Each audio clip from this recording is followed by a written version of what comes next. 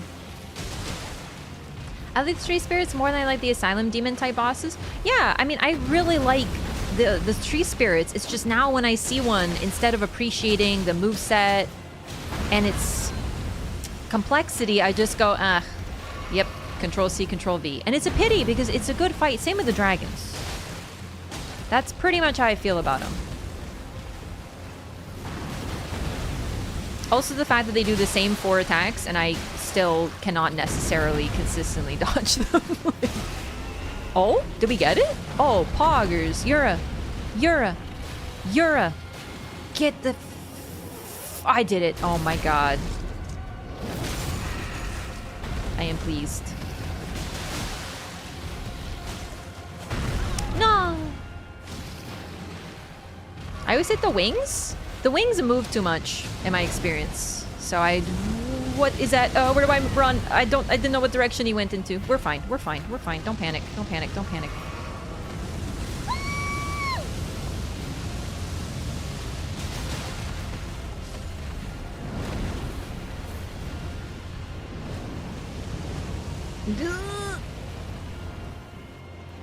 I try to hit the heads if I can. It's just they don't move as much, so safer to hit feet for me. Same as Fire Giant.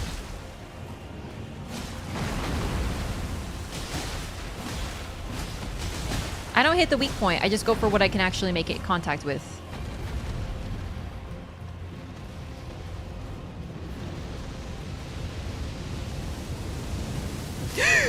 No, come on! We lived, it's fine. We lived, it is fine. Don't worry.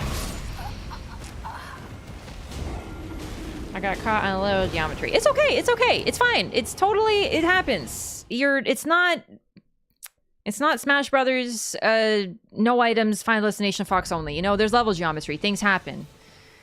I'm not upset. I'm not upset. I'm not.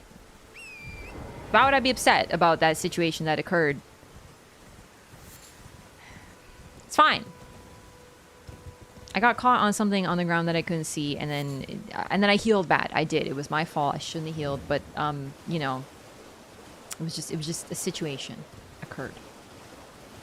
And I, for some reason, clicked respawn at a way shrine or whatever, so we're gonna have to... I just want to know if he has new dialogue, if we defeat the boss with him, so I would like to get him there, but I think we're gonna have to... You know what? You know what we're gonna do? You know what we deserve to do?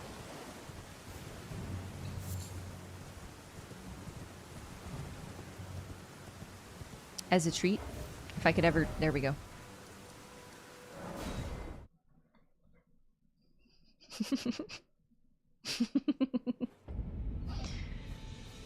Watching your videos so much fun when I watch lore-based streamer. I'm so glad. Welcome to the channel. I'm glad you're enjoying.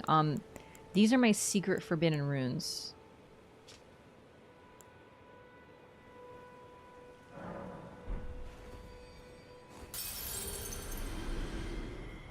You know what? There's one more.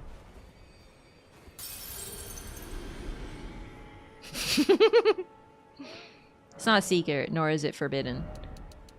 Listen, the thing about this playthrough is I do have to beat the game at some point.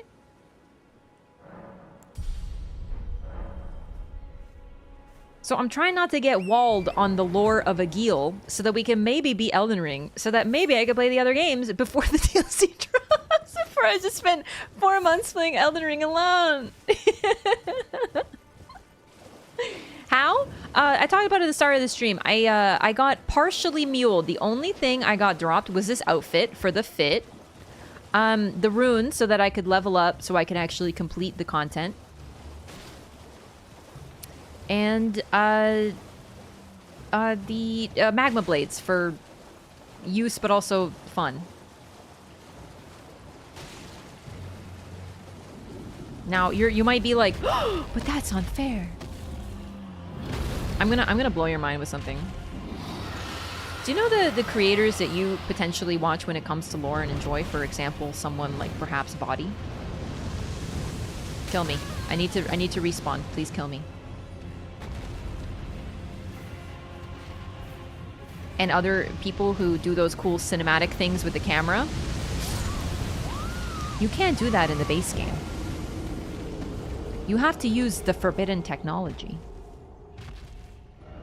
You know they say all is fair in love and war? Well, what they meant is all is fair in love and lore. Wonder how will you do against Malenia? I'm gonna respec to a Blaidd build, summon Tish, and clap her cheeks like I always do. Will this even help? I don't know. It'll just help me die a little less, hopefully. That's it. Hello.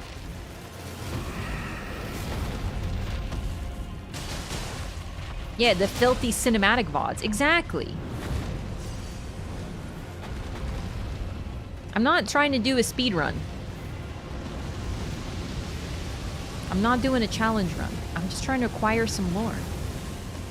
And I'm getting walled by a freaking dragon. With a stupid name. That's right, I said it.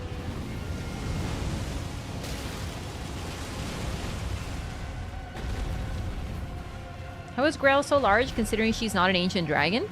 It's probably one of those she's just been alive for a very, very, very long time.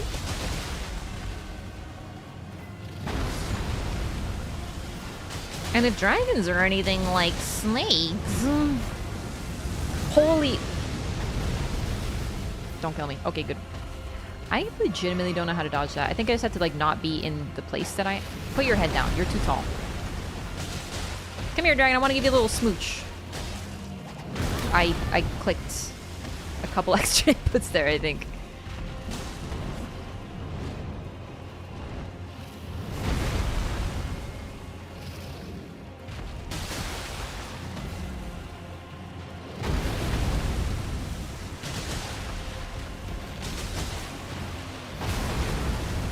Yura! Stop getting skill issue, my brother. Oops.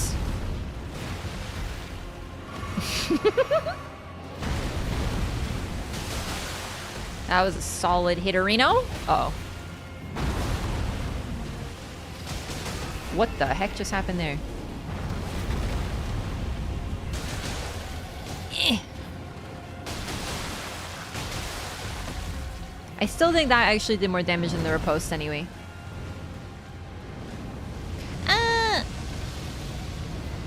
Maybe they are lobsters, they keep getting bigger? There is gigantic lobsters. What's the freaking lore on that, eh? Excellent point. Grail was more complex, but it got cut for time? Potentially. God, that sound it makes. My nose is itchy. One moment. Okay.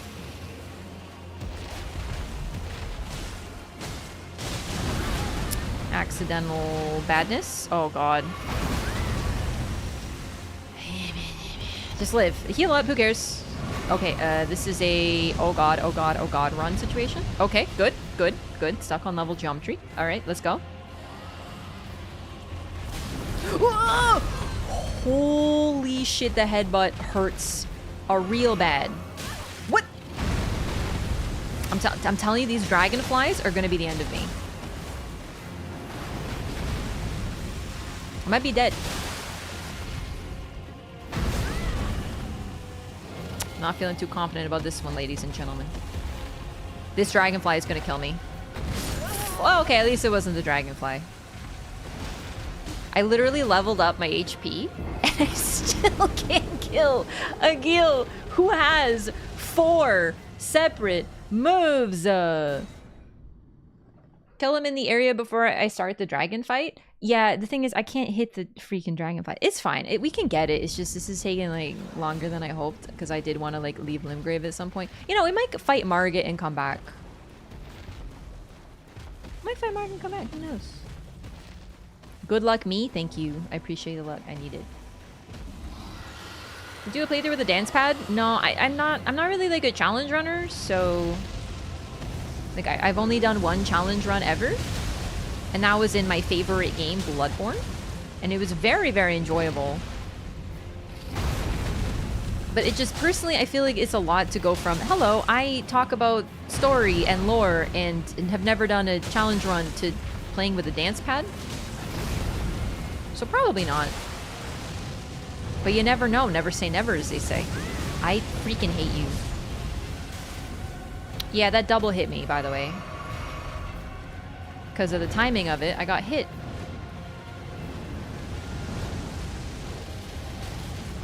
I like to be Elden Ring with my feet. If you don't be Elden Ring with your feet, you're not playing the game the way Miyazaki truly intended. So, you should consider that.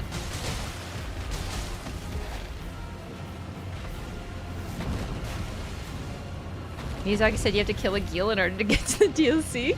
Yeah.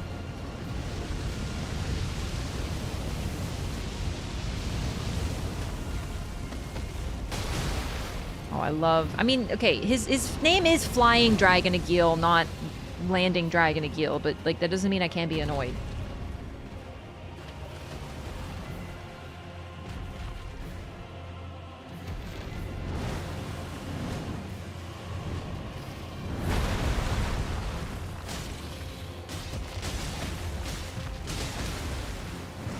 Oh, man! That's another reason I don't really go for the head, either. I'm dead. Oh my god. Yep.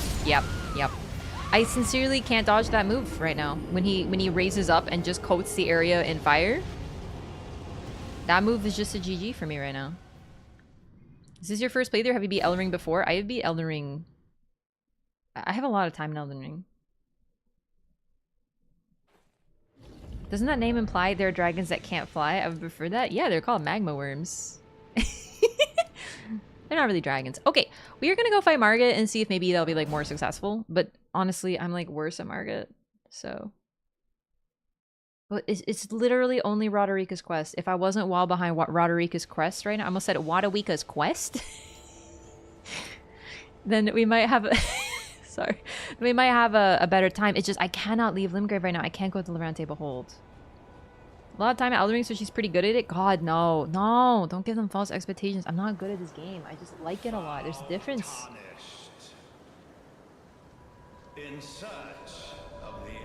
Notice how he appears. He gets summoned almost like a phantom. Emboldened by the flame of ambition.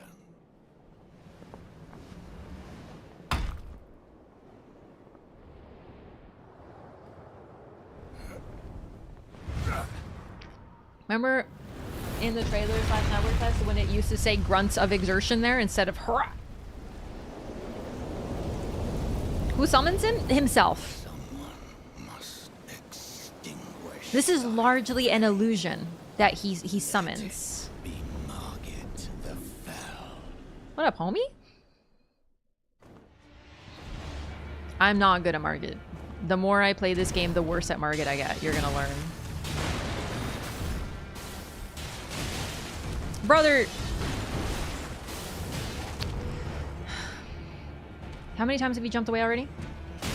Oh, that's very polite of you and kind. You freaking absolute dingus. My name is Margit, and I can jump away. Actually, my name isn't Margit. It's fucking Morgot. Because I don't know how to fucking come up with fake names, because I'm an idiot.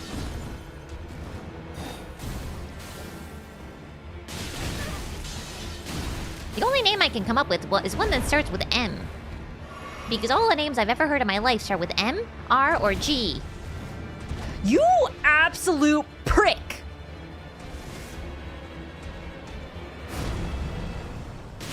Are you gonna jump away again? Oh. No, I jumped over him that time. It's awkward.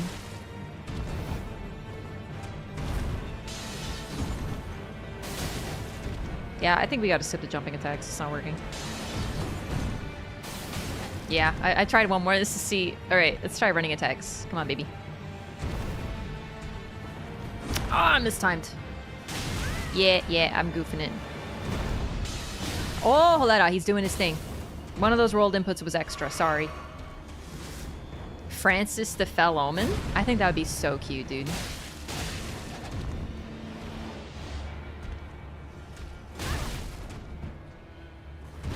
Like, how do you expect me to respect you? You have the name Git in your name. That's British for idiot. Well, thou art of passing skill. warrior blood like his father. Poralu warrior. Okay, yeah, this is when he starts to be just everyone's best freaking friend. This is my favorite when you attack 80 million times. Yep. Oh! I can't believe that hitbox. That was actually perfection, though.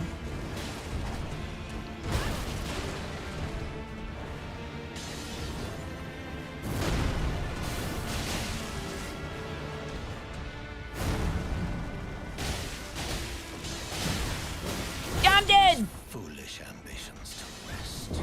That was actually pretty good by my standards, but I freaking genuinely not the biggest fan of Margit or Morgott for that matter. It's like no matter how much I fight them, I just get worse. I get worse at fighting them. I've never gotten better at any of these fights, and that is a problem for me. Let's get Roger in here. Come here. Carry me, buddy. Come on. Come on. Pretty cool that he can project a tangible illusion of himself. One that can speak as well. He does it again, too. It's genuinely really neat. It makes you wonder why Mohg's illusion doesn't speak. They probably have really similar abilities. So I know I could attack during that attack, but if I attack, it messes up. Like, the sound of my attack throws off my timing, and I don't know when to dodge it. So I just have to kind of... The few opportunities he does give me, I can't do much with. Because of the way my brain be.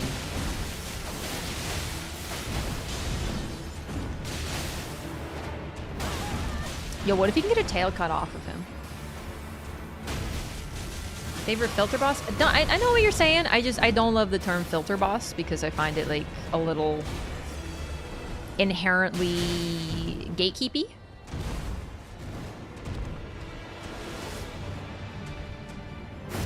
I feel like it focuses on the fact that people stop playing because of the boss. Do you know what I mean? I prefer to say like, I forget the term I normally use, but there are bosses in these games that are meant to be your wall. A wall. I call them walls. Because a wall needs to be passed. That's all. You know what I mean? Sometimes you need to pause. Sometimes you need to change your strategy. Sometimes you need to come back later. Sometimes you need to summon a friend or something. You know what I mean, though. Anyway, I try not to use that term. I've only heard that with the Armored Core community. That's where I first heard that term, believe it or not, is Armored Core 6. Yeah, Margit is intended to teach you. FromSoft doesn't do filter bosses. They do walls. They do lessons. They do bosses that are designed to teach you. Margit is really interesting in the sense that this is an open world. You know what I learned from that? That you freaking suck.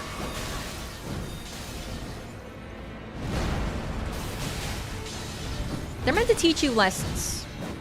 Elden Ring is a game that I have never learned as lessons. But that's just me. Bloodborne, though, the very first boss like that would be Gascoigne. He teaches you how to play Bloodborne. We have, not Ishin, my god, what's his name? Genichiro from Sekiro, that's another one. By that point, if you don't know how to play Sekiro, he will teach you. You know what I mean?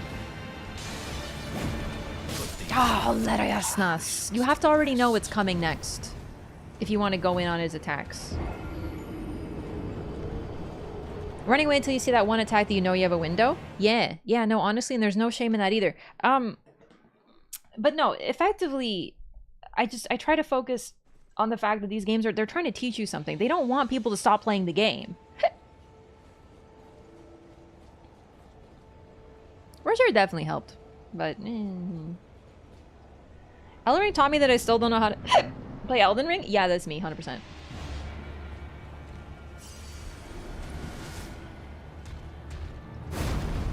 I would like to see if maybe I could upgrade my weapon to +2 as well. That would be like pretty helpful. Wait, I might be weak to fire. No, I can't use those. I can't use the weapons. Still don't know how I beat Ishin phase 4. I know, right? Like, oh my god, Jesus. Jellyfish friend? Yeah, no shame in jellyfish friend. Why Morgott uses a spectral Karian sword? I'm gonna be honest, I didn't know that's what it was. I don't get... I fucking dodged that, you prick.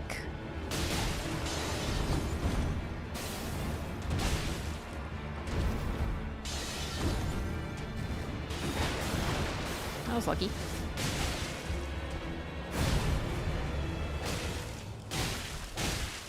I simply do not do enough damage. Let's go get Bloodhound Fang. Honestly, even one bleed proc would make the difference. Whoops. That was a mistake. My bad. I don't know if it's a Carian sword. It looks similar, but honestly, I can't parse what it is otherwise. Earthsteel Dagger, Carian Sword, Giant Crusher as his model weapons. Warrior blood must run in thy veins. Whoa!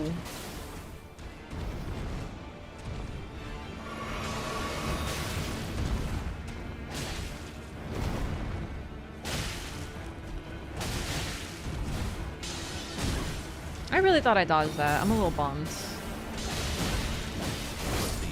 foolish ambitions to rest. Love that. Truly love getting true comboed. Dude, I leveled up my vitality not vitality in this game. Vigor so much. Oh. Pretty much the only longsword with the straight hilt guard. I'm gonna trust you eagle-eyed people more than me when it comes to what weapons he's using, because all I see when he starts swinging is pain. Genichiro was such a fun fight. I genuinely love Genichiro. He drove me insane until I figured him out. And that's exactly how I feel about Gascoigne. In general, FromSoft creates bosses. I think that's why I know it's just like a term, but I really dislike the term filter boss because I feel like it focuses on the wrong thing. It's like the implication is FromSoft wants you to stop playing, but they don't. They want you to look at something as an obstacle and then realize that you can surpass it, and that's the beauty. That is genuinely the joy of these games. Wait! Let's get Blaidd. That'll be a really fun thing to show. I almost forgot. Oh, so exciting. Okay, I want to get the Bloodhound Fang, so we're gonna go get Blaidd because we got the finger snap gesture from Kale already.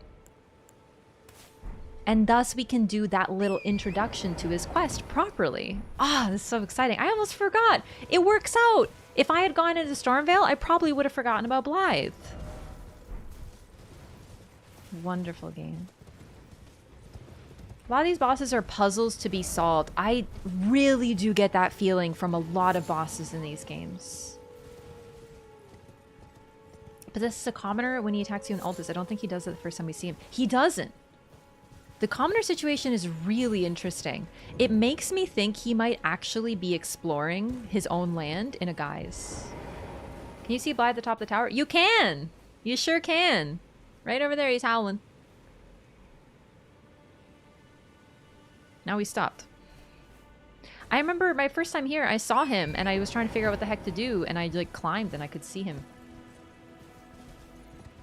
I think I climbed over here to get a good look at him.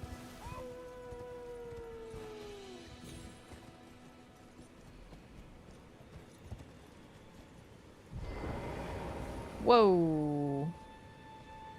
Alright, this is about, I don't want to risk falling.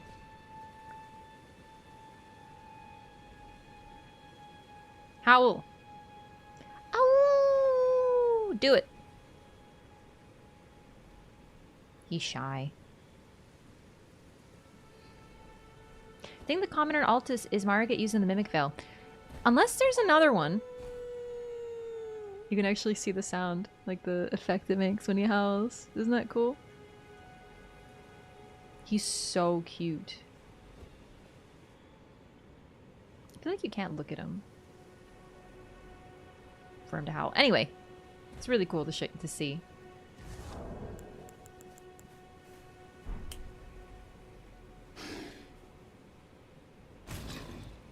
Who goes there? Kale sent you, did he? Ever the bloody busybody. Maybe to him you don't seem so strange. The name's Blaidd. I'm looking for a man who goes by Darrowell. He fled somewhere nearby. Or so I've heard. Come tell me if you find him before I do. I can offer you ample reward. So the howling is an interesting thing. I think it's supposed to be so we can find him, like purely from a gameplay perspective. I wonder if you can get him down by shooting with an arrow. You can't. It goes right through him. I tried. Actually, yeah. He's straight up, like, he doesn't act like a solid. At least he didn't at the starting patch. That might have changed, but I don't think so. Either way, what's really interesting is the howling is kind of mixed because he seems to howl sadly when he doesn't know what to do. It's actually kind of cute when you realize that he's just like, ow, ow. You know, because he's like, I don't know where's Darrowell. But it's also possible he's looking for Darrowell and trying to get him to signal himself via, like, Bloodhound communication. Bloodhound Knights are men, not beasts. It's weird to think about. So they are kind of... Okay. Bloodhound Knights are very, very similar to the Outrider Knights from DLC. DS3 is what I meant to say, not DLC. And they were warped by the influence of various magic. So they were normal proportioned human knights that were sent away and given rings that would allow Pontiff Sullivan to watch them, but the rings would gradually make them bestial. So that's why they were sent away as well, so they wouldn't be bestial near him. That's why all the Outrider Knights, also including Dancer of the Boreal Valley and Vort, are warped and they become bestial. And if you look closely, specifically at Vort, you can see lots of fluff sticking out. So I'm feeling like the Bloodhound Knights are a similar concept to them in that something changed them, or they could just be like that because they do imply that they are sort of like hounds and that they have a master that they choose. Bloodhound Knights seem like they want to emulate Blaidd Malekith. It's honestly possible that they're simply... that they somehow transform themselves into that more bestial sense. But yeah, for sure. Darrowell is nothing but a traitor, and in need of a fitting end to his tale.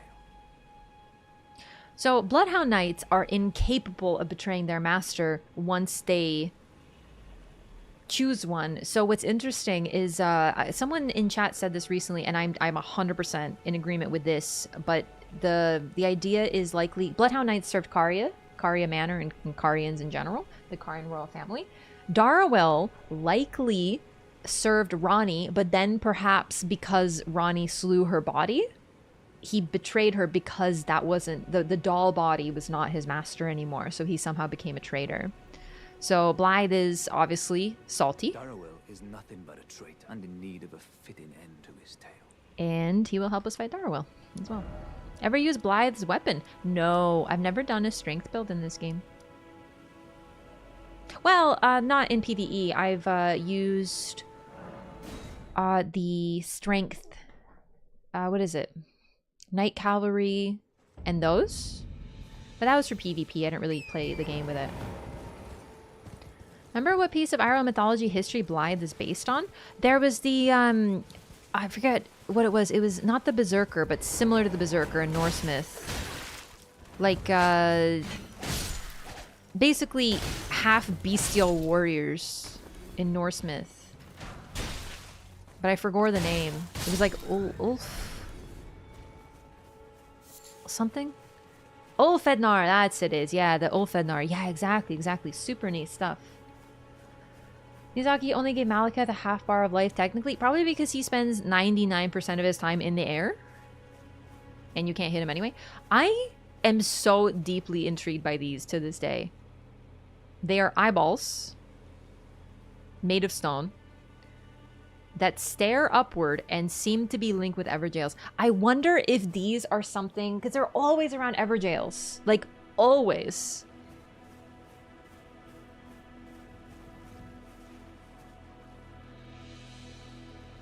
Like, who did this to you?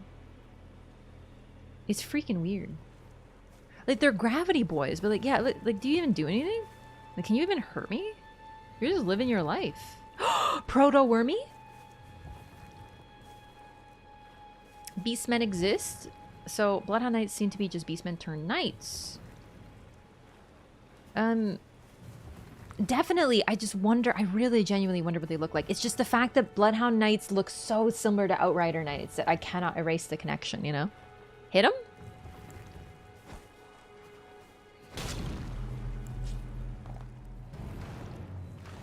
Bro.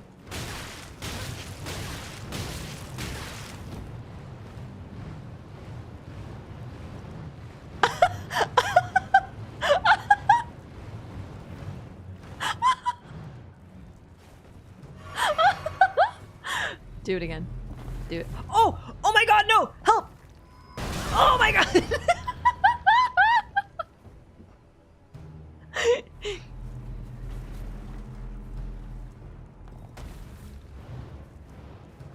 Whoa! Oh, he's lower! What the heck are you doing? I have never let these guys just attack. They are such a delight. Do it. Do it. Oh! Oh my god! Dude, they're like the Mario enemy that do exactly this.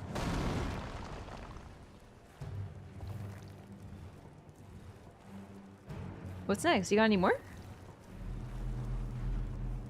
Oh, it's time! Yeah! This is my favorite thing I've ever done in a video game.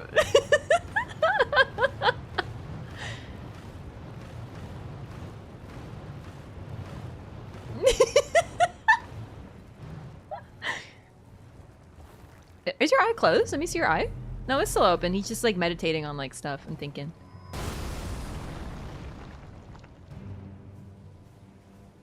Dude, he watches you, by the way. Like, straight up. He's like, where are you at, huh? Oh!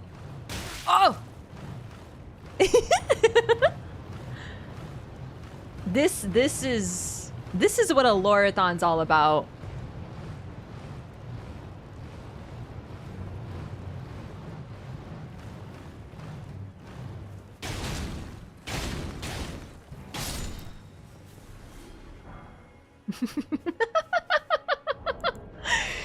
Oh my god. Alright, we got a ruin fragment, which I believe is literally just like a pebble. Yep. Stone fragment found near places where ruins have fallen from the sky. These shards of stone are believed to have once been part of a temple in the sky. They glow with a faint light from within. I love everything about these enemies, and they intrigued me very much my first playthrough. And honestly, at this point, yes, they use gravity. They appear to be some sort of construct, but they still have an eye. I don't know what's going on with these things. I don't even know their name, but I love them. Someone building jails made these guys and thought, yes, I know. Sealed tunnel. I think these guys are basically keep things locked up. Yeah, almost always you can find them around ever jails, things that appear to be sealed away. Yeah, they're definitely meant to be jailers. The fact that they're made of stone suggests to me that they're golem adjacent.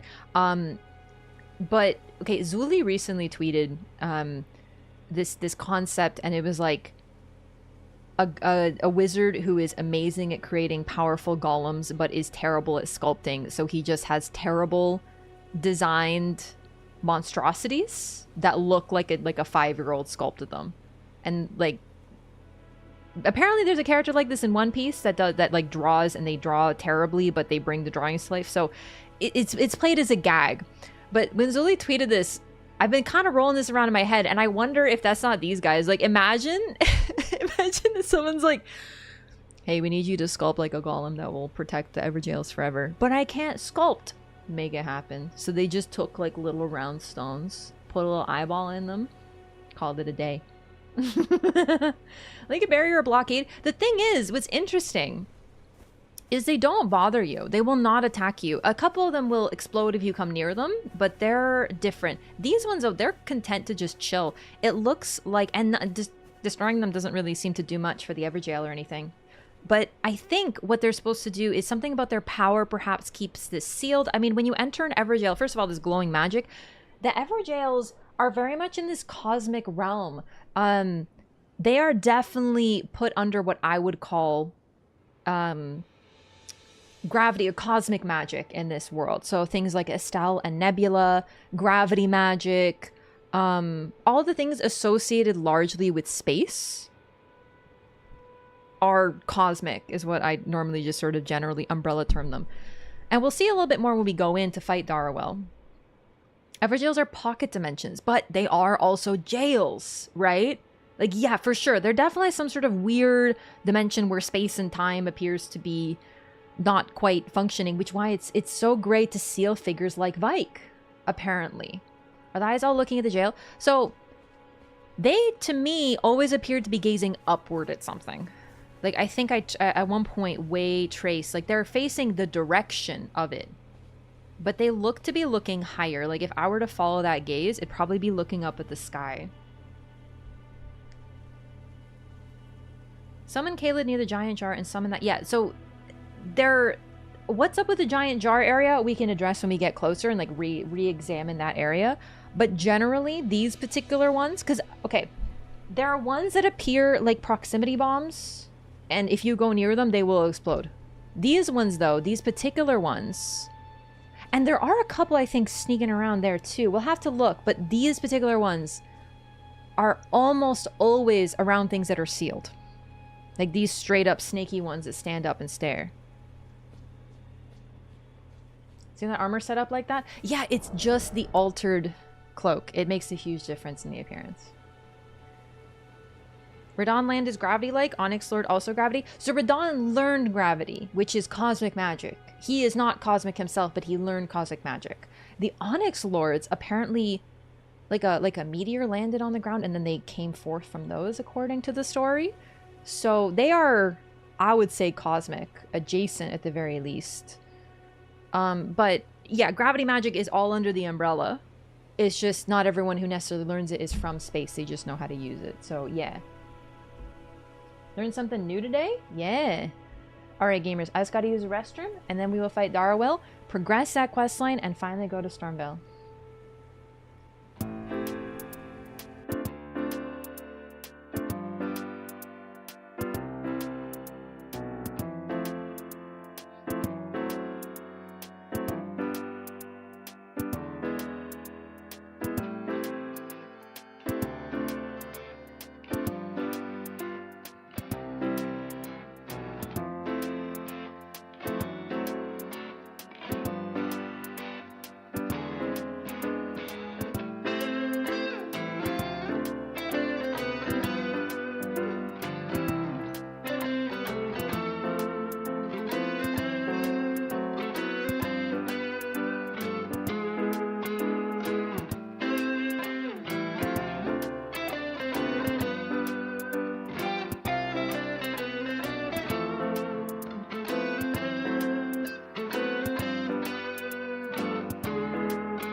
Hello! Glad you like the music, gamers.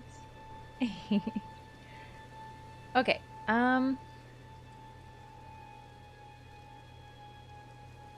guess they're the male version of Newman. It is true that the Space Elves, the Onyx and Alabaster Lords all look typically male, so it is interesting. And the Newman are apparently from another world. I mean, thinking of like the Lord of the Rings influence here, which I think is present with the Newman sounding like the Númenóreans. The Númenóreans are effectively, put very simply from my understanding, because I'm not super well versed in Lord of the Rings lore yet, they are, what do you call it? Descended from elves. Kind of. Sort of. Pretty much. But they're not quite, like, they came from one particular elf line, and then that, or then one guy did something and kind of became immortal. No, wait, there was two elves, one became immortal and one didn't, but had a really long life, and that became, his whole line and family became the Númenóreans. Yeah, kind of. Related to them, sort of. Yeah, exactly. So they're kind of related, but kind of not. the first Numenorian was either brothers or half-brothers with, like, an elf, like a very early elf and stuff. So, yeah, I keep reading about this and I forget the details. It's tough when you don't know for sure. But, yeah, I just want to talk about these guys real quick one more time. Because people rightly pointed out that they do appear in other places, but I don't think this particular, like the snaky variety appears. It's the proximity bomb ones. And these ones can do that proximity bomb attack.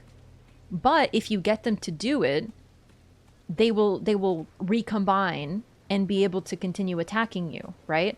But the ones that appear not around Everjails, they will explode if you walk near them, but they won't recombine. It's like they're more like an obstacle. They act more like traps. I don't know what the significance of that is, but it's pretty interesting. Because these ones, as we just showed, can recombine. Don't the snaky ones appear in other places? I'm really thinking it's possible I forgot a spawn, but I don't remember them appearing except anywhere where there's something sealed away. Mostly Everjails. But there might be a couple places, but nothing that comes to mind off the top of my head.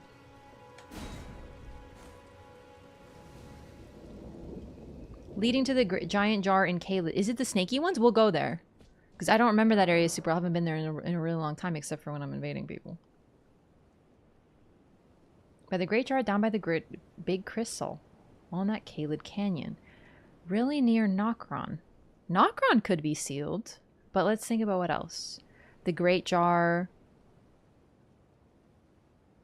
I mean, there's golems preventing you from accessing the great jar. The Colosseum. And it's really close to Nokron, which, oh my god, you need to use a stone sword key to open Nokron. Like, literally, to access that elevator to get up there from Nokron, I say Nokron, the Ainsel River? Or is it Shofra? I think it's Shofra, sorry. The Shofra River, you have to use, that's a seal. So it sounds like they tried to seal that. We'll go there. That's interesting. Connecting the Numen's rune by saying they are in fact of the same stock of Queen Marek herself with the rest of the Numen's lore. Wait, what part of that is exclusive, mutually exclusive?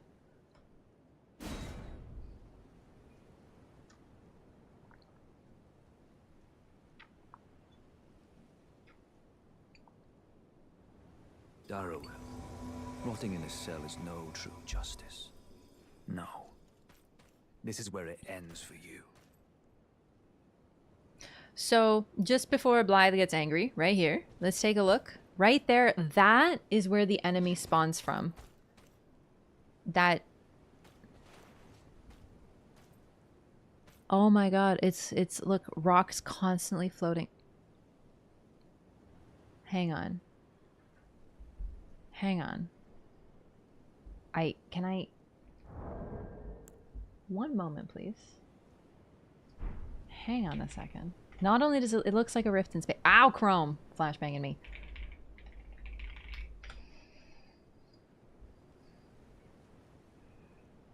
Peggy 16. You know what I'm opening. Just give me 1 second. Hang on, where is it exactly in the trailer? Right here.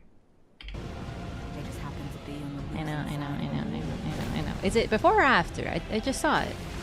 No, this is when we get sucked. Hang on. Where? I just saw it. I clicked when I saw it, and then it was like, you wanted this. Here. There we go. Okay. One moment, please. Okay.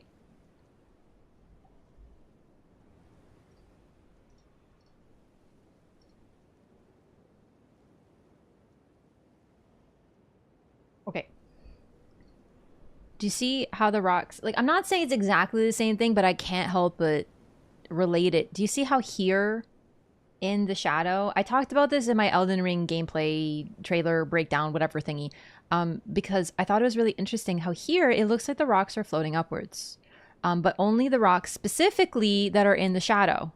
That is not happening anywhere else except for there. Additionally, around the Erd tree, or the tree, I don't even want to call it the Erd tree. I don't want to assume. I'm trying really careful not to assume anything. It's probably the Erd tree, but still. You can see here, there are things falling from it.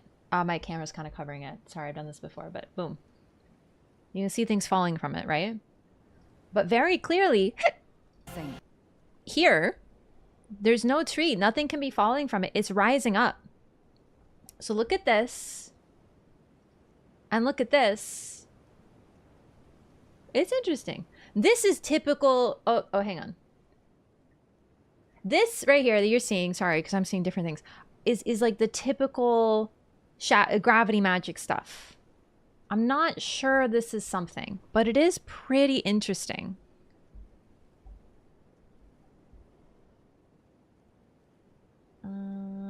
There, okay. Whoop.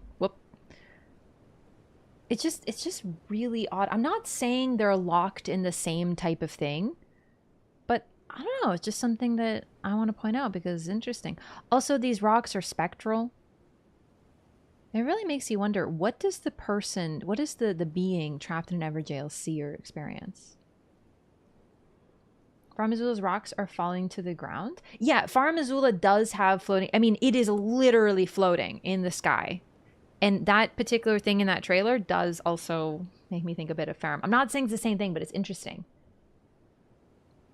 Onyx and Alabaster Lords chill in little glowing pocket dimensions. Different. I wonder if they chill in pocket dimensions, or do they just come from somewhere else? Although, is there a difference? They appear afore us, teleporting in across time and space. But yeah. Arguably, Everjails are a Marika technology magic. It's all her enemies in them. So, Ronnie does appear to have one trapped. Electo is trapped in Ronnie's realm. But I had a realization recently. Remember how I said that potentially Ronnie locked Electo in the Everjail at the Moonlit Altar? I kind of realized that Ronnie hasn't been able to access the Moonlit Altar for a long time. And I wondered if perhaps it was someone else who did it. Maybe the Two Fingers who's lurking there in the basement. Like maybe because Ronnie hasn't been able to go there. Ronnie's been kept away. In fact, us guiding her there is very significant to her quest. She's not able to go there until she gets there. So maybe that lock... But then again, we don't know the timeline. Like Electo could have been locked in there a long time ago. I also wonder... Now keep in mind, this is all speculation. I'm not saying it's like a for sure thing. But... I can't help but notice that the Black Knives are going after E.G. and Ronnie and Blaidd, and I wonder if potentially it's because the Two Fingers has locked away their leader, and is like, I'll free your leader if you kill them, right? It's possible that that's a thing. E.G. does have some control over them, though. Yes, but that particular location makes me wonder, right? Totally, E.G. locks... I think E.G. locked Darwill in here, and Blaidd is the one who's like, I must kill him because it's not, you know, you can't be locked up. It's called the Forlorn Hound Everjail, and we've had 2 Forlorn Hounds locked in there. Do you know what I mean? Anyway, sorry. Dad Wrestler, thank you for the resub. Been very busy as of late. Oh, I hope you have some time to relax as well. Thank you so much for the resub. Thank you for the support. Welcome back. Only after Ronnie had the Fingerslayer blade do the Black Knives come out. Yeah, it's... They've probably been hunting her for a while, though. I think it's only after she's gone that they're able to make it even close. Wow.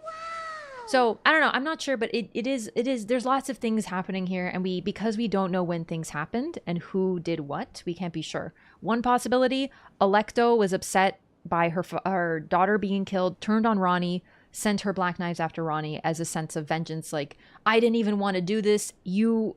asked us to, and now my daughter is dead. I will kill you now, right? Possible. Electo, Ronnie, being Machiavellian as hell, uses the Black Knives, and then when she no longer has needs of them, tries to lock them away because they could be a potential threat. Maybe. She is the type to do that. She's ruthless. She'll do whatever it takes. So therefore, the Black Knives are pissed at her. Possible. Two Fingers are the ones who imprisoned Electo. Possible. She gonna botch that one? She sure did. Yo, Rob, thanks so much for the gifted membership. I appreciate that so much. Apophis, enjoy your gifted membership by Rob. You got new emotes, baby. Hey, welcome. Undeterminable time frame between killing Radon and getting Ronnie the Fingerslayer. What? I'm talking about like way, way, way, way, way before. Do you know what I mean? She promised the Black Knives some sort of honor, but just used them as scapegoats. That's also possible. Like, this is pure speculation territory. We don't know what happened, what time, you know. But at some point, at a place strongly associated with Ranni, who started the Night of Black Knives and gave the Black Knives their Black Knives, which is a sentence that could only exist in a FromSoft game, apparently. After imbuing them with the Rune of Death, the leader of the Black Knives ended up in an Everjail. That's all we know. We don't know who did it. There's evidence to point... Yeah, you're right. EG. EG can use Everjails. Totally. But then how long ago was this? Ranni botched a lot of things. Rip Godwin. Godwin was intended, I think, is the thing. Could the sentry worms be looking at the sky waiting for the stars to resume their motion? It's possible. The thing is, they are definitely looking up there. Figured set the two-fingered after Ranni, who is now able to kill her two fingers. I feel like based on Ranni hiding away and the fact that she's sort of secretive, I think she's been needing to hide for a while. I think the Black Knives just got on her trail closer, or maybe, you know, vulnerability because she wasn't around, something. Hey, Darwill.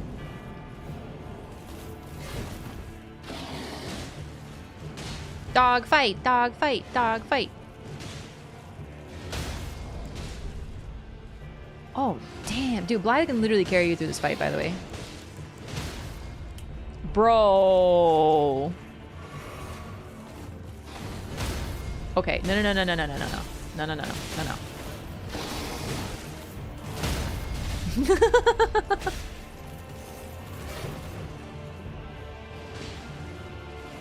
Hector's really strong. If her lockjaw would have to be stronger.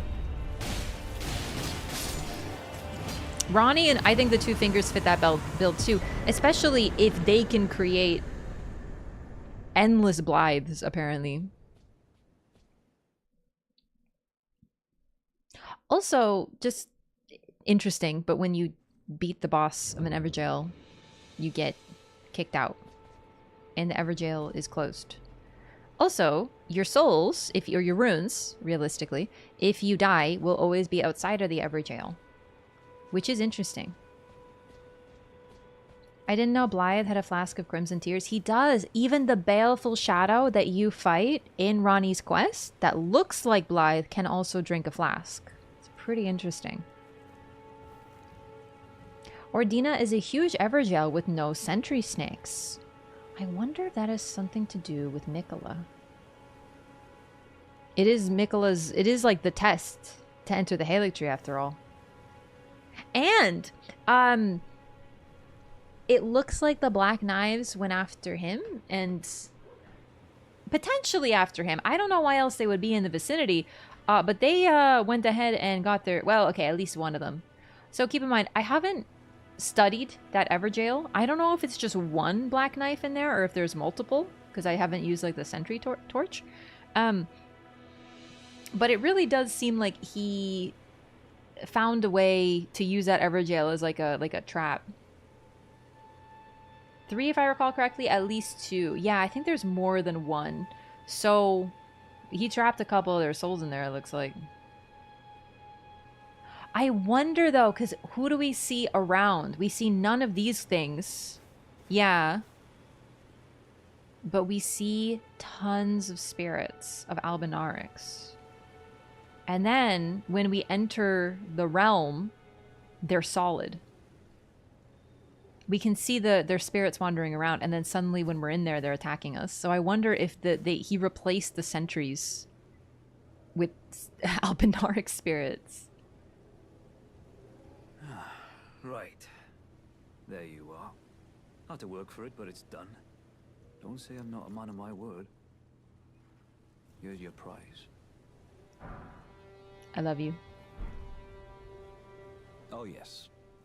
I should say, if you venture north to Rea Lucaria and come across a venerable blacksmith who's a little on the large side, tell him I sent you, and he'll be sure to treat you right. I owe you one, I reckon. Love him.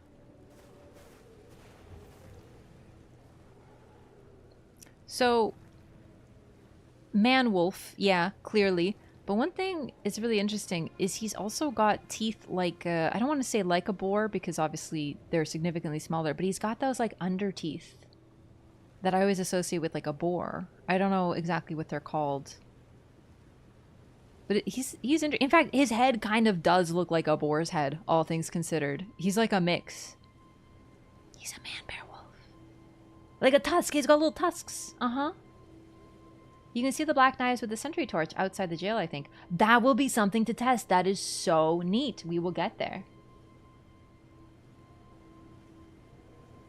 Also, lovely purple eyes. He's so freaking dreamy. That's enough chit-chat for now. It's time we parted ways. That's enough chit-chat for now. It's time we parted ways. Okay, bye. Love you.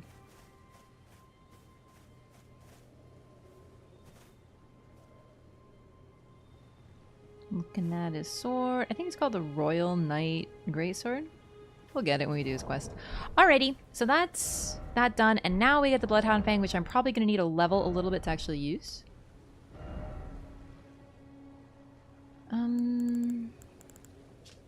Curved greatsword with a gently undulating blade wielded by Bloodhound Knights. A fearsome blade capable of brutal airborne attacks. I don't have enough dex or enough strength, but we're close. So we're gonna do... Perfect.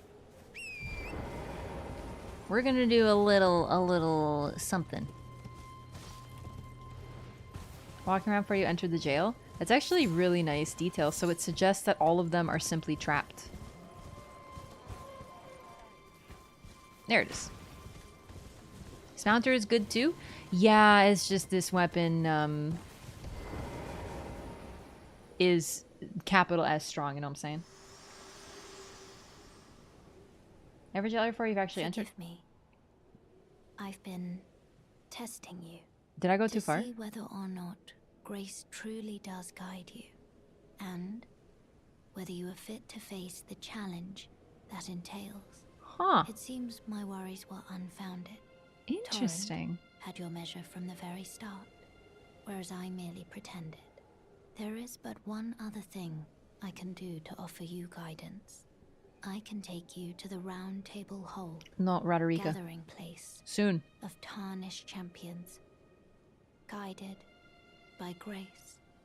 I was going to say that Miquella wouldn't imprison Albinarchs. I don't think he's imprisoning them traditionally. I think he's using them as sentries, right? I think, honestly, Albinarchs, whether they have a safe place or not, tend to be pretty short-lived. I wouldn't be surprised, because we see them also sitting in front of statues of Miquella. Okay, so to get into Haligtree at Ordina, we enter the Everjail. We activate several torches that have like a little kid holding a candle. It's Miquella. And we also see a lot of them hanging out in front of those statues in spirit form.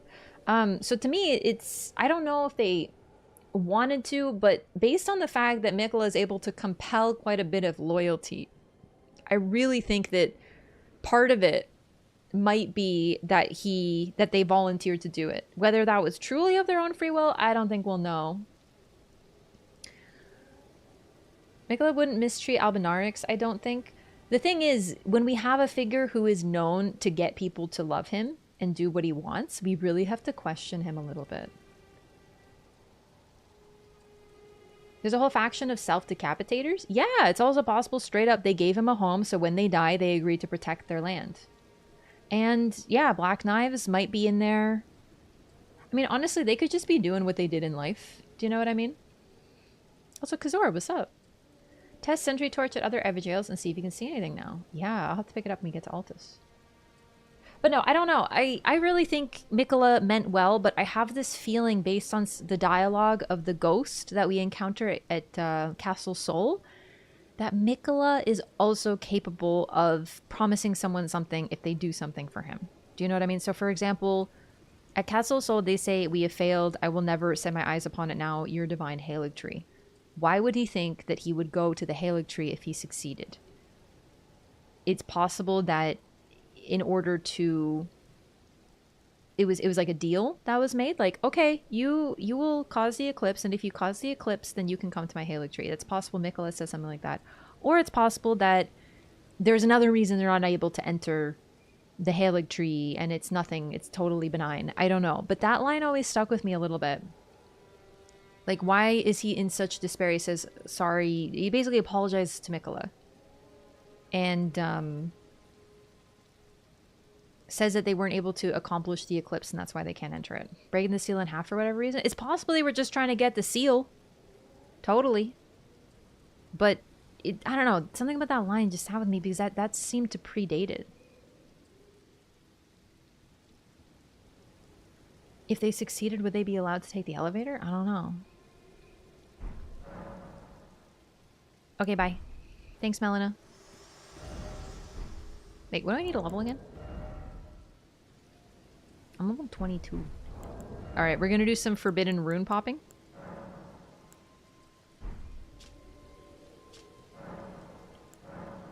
I think just one. Let's see.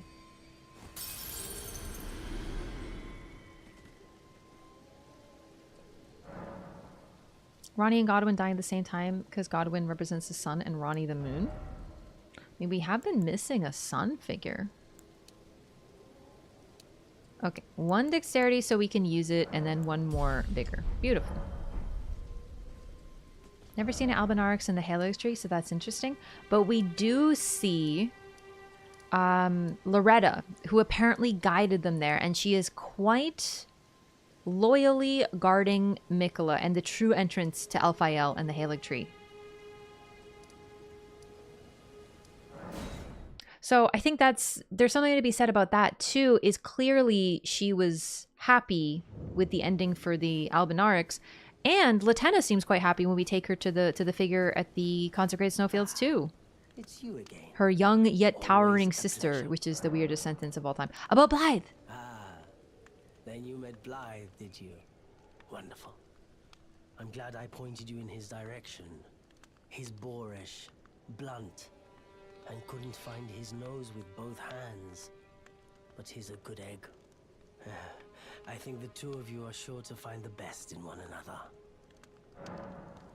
Love that line so much. Goodbye for now. I think the big lady was ever explained. She appears to be like the source of Albinaurix. I honestly don't recall too much of that anymore. That's gonna be something we're gonna have to do. Godwin controlled death before he was half killed. I don't know about that. Godwin was double-sided in the same way Miquella is. The thing about Godwin is he doesn't have the traditional stuff that would link him to demigods or being double-sided. Like, it's possible that other demigods have it.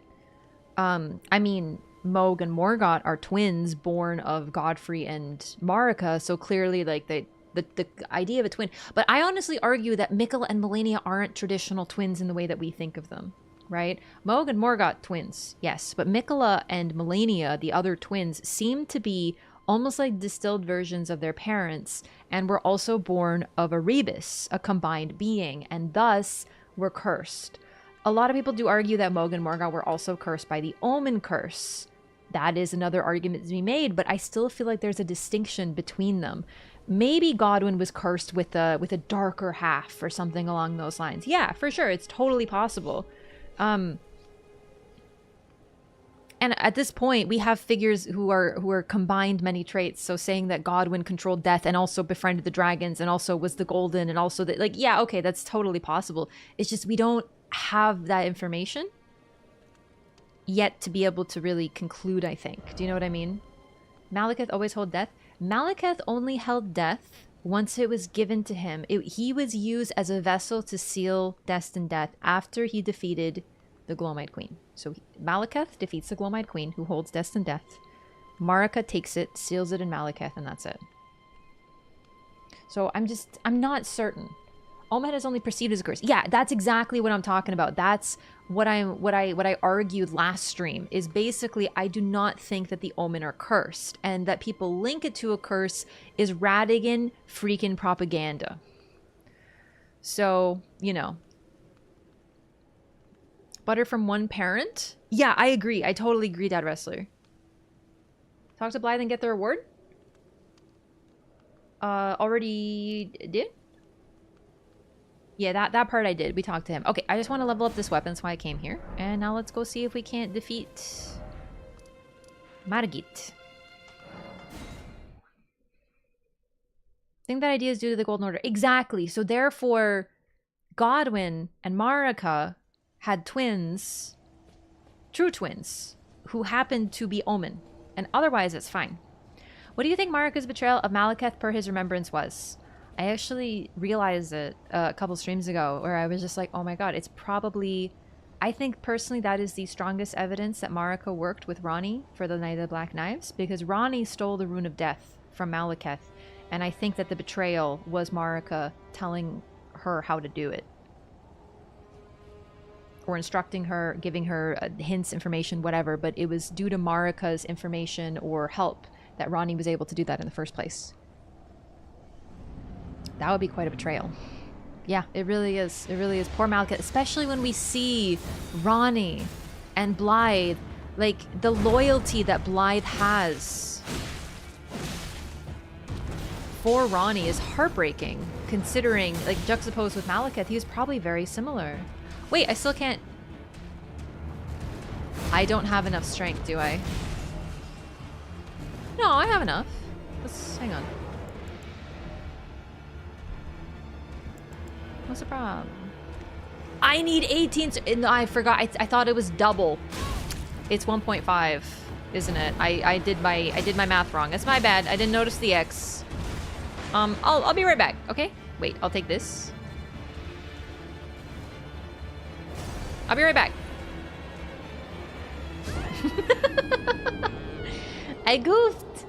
Translation from Japanese is off. Japanese text means something slightly different. See, the problem is...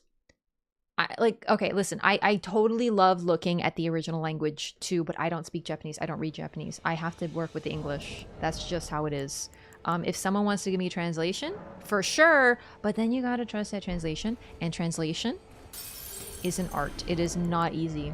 There is always something lost in translation, always a smidge of context, always something. I love translations. One of my favorite books is literally a translation. And it doesn't mean it's a bad thing, it's something you gotta keep in mind effectively. You know what I mean? Like, you gotta be like, alright. Is that enough? No. Okay, we're gonna have to eke out a couple levels. Whoops. Oh, fuck it.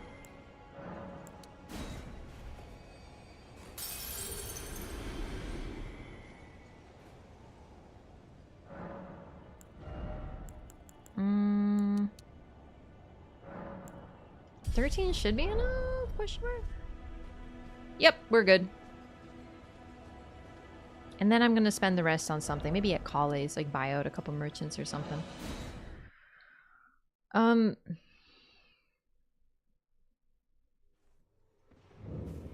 don't know what we're talking about. I don't know how that's related, but... Nicola will be our level up boy? No. Personally, I think if Mikola is too present, that would sort of be... I don't want to say odd. But I guess a little odd. Get Margit Shackle? Oh, you know what? That's a great idea. Not because I'm going to use it, but because I want to buy it. Nicola will actually play every character in the DLC. Honestly, yes. He will be just like Mike Myers in Austin Powers is true. Watch Mikola not have a single line of dialogue. I would love that. And I'm not joking.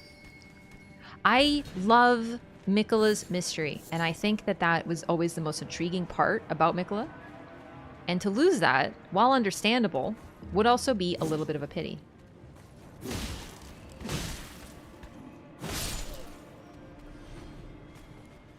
Hi. Oh, you had me. Well, maybe it's a... But I'll forgive at any rate. Well, don't miss...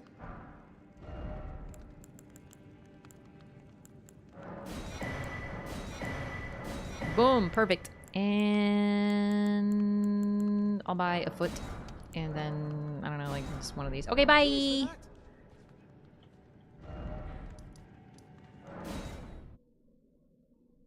Canopy is entirely hidden. Yeah, same.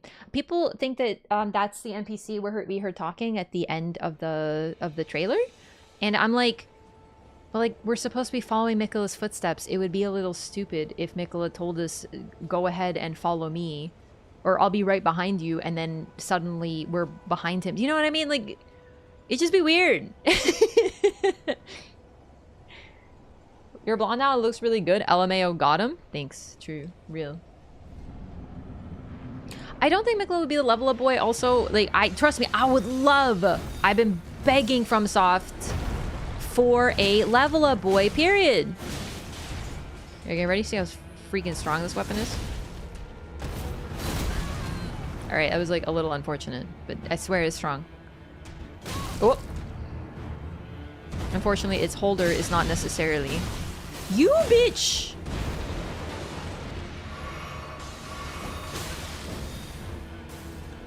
Let's let me follow up on you, Mimi. I did one slight panic roll, but it wasn't panic, it was just irritation. It's like adjacent. Gene Parmesan! Yes! The fact that he catches you out of Bloodhound step finesse signifies how much of a fucking wiener he is. And I mean that. Like, he swings so hard in front of him that he catches you out of the iframes. Meh. A lot of people seem to make theories while only knowing half of the lore.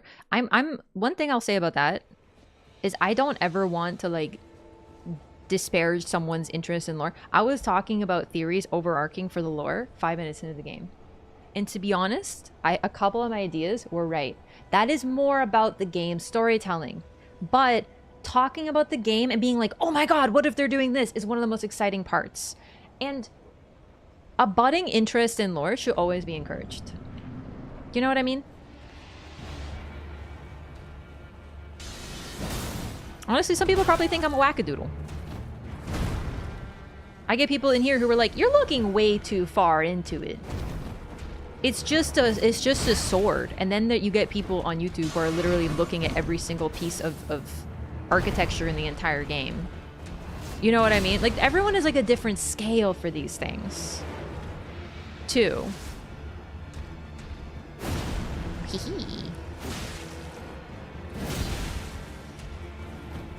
You wiener! No, I'm absolutely galled by that last one.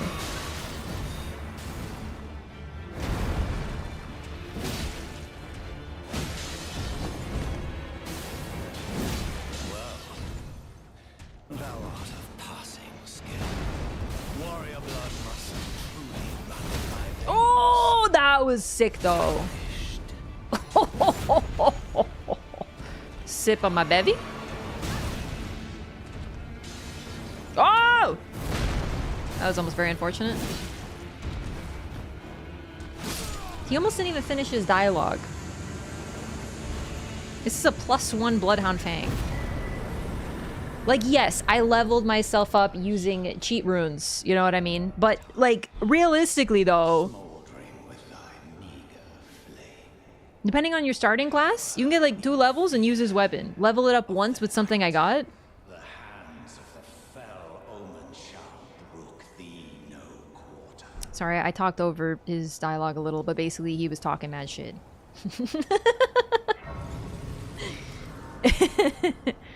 I'm gonna get you this time, I swear, little tarnished. We're gonna go to the Roundtable Hold soon, but not yet. Only good quality weapon? It is not balanced. I love it. I truly do. Alright, gamers. I drank a lot of water and coffee, so I have to use the restroom. I'll be right back, okay?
back, everybody. Okay, so I was so focused on Margit as an obstacle, but I do want to talk about him as a boss. All my playthroughs, a basic dex build with Bloodhound Fang and all the jump attack buffs was by far the easiest. The Bloodhound Fang with its Ash of War and its jump attacks does a ton of stagger damage, and stagger is what makes things OP in this game, #1. And I mean that warmly, truly. There's nothing wrong with being OP, but it's just if you have a weapon that has a lot of stagger damage, whether it's strength, dex, whatever, congratulations, you got an OP weapon. Anyway, creaky arm. Okay, there we go. Margit. He refers to himself as the Fell Omen. It's, I don't want to say a pun, but there's a double meaning to be found in that because he is an omen, literally. We may not know that at the time because we don't know what an omen is. We wouldn't have seen one at this point, most likely, if we're talking through story. Fell, of course, in this context means bad or evil. He refers to himself as the bad omen. In his dialogue, he calls himself simply the Fell, but here, Margit the Fell Omen. He is a bad luck charm to all of his enemies. He is a bad omen to everyone who would seek to be on the opposite side of him and his beloved tree. It's really that simple. And then here, actually, he talks about the flame of ambition, and the flame of ambition is the key phrase here. By this point, you might already have encountered Corrin.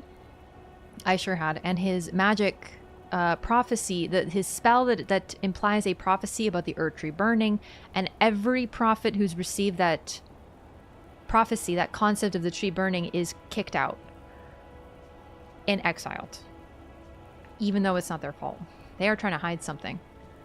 The guy literally hates himself. Yes, he despises himself for being an omen and sees it as a curse. He has basically drank the Kool-Aid, but it's particularly unfortunate because he is, of course, an omen. But yeah, when he talks about the flame of ambition, it isn't an idle phrase. He speaks of the tarnished who will come with flame to burn the Earth Tree, and that is what he is trying to avoid most of all, because he loves the Earth Tree very much. What's the flame of ambition exactly?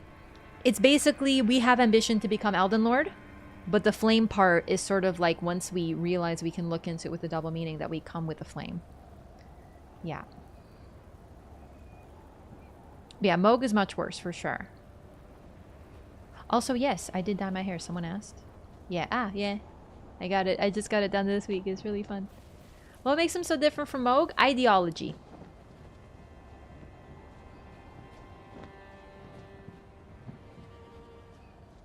Flame is like a person's drive to accomplish something lofty. Yes, but it is also a flame because he knows that if someone were to come, he's also a bit of a spy master. You know what I mean? He's got eyes everywhere. The reason that we discussed this on stream last time in LOREATHON, the reason there's a tree sentinel here is likely because of Margit, because that would be under his purview. He is, for all intents and purposes, currently the shadow ruler of Leyndell. Knight Cavalry, those are his people. The Leyndell army, under his purview.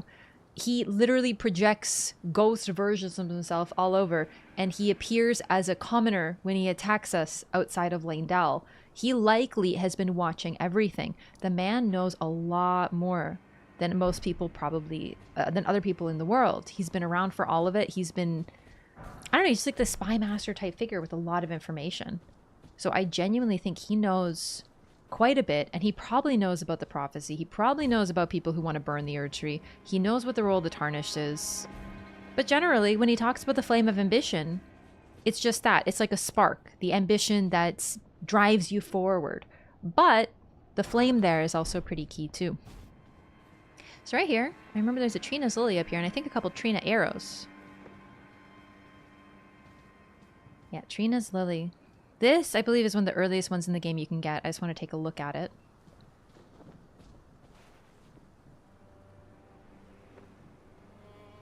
Pretty.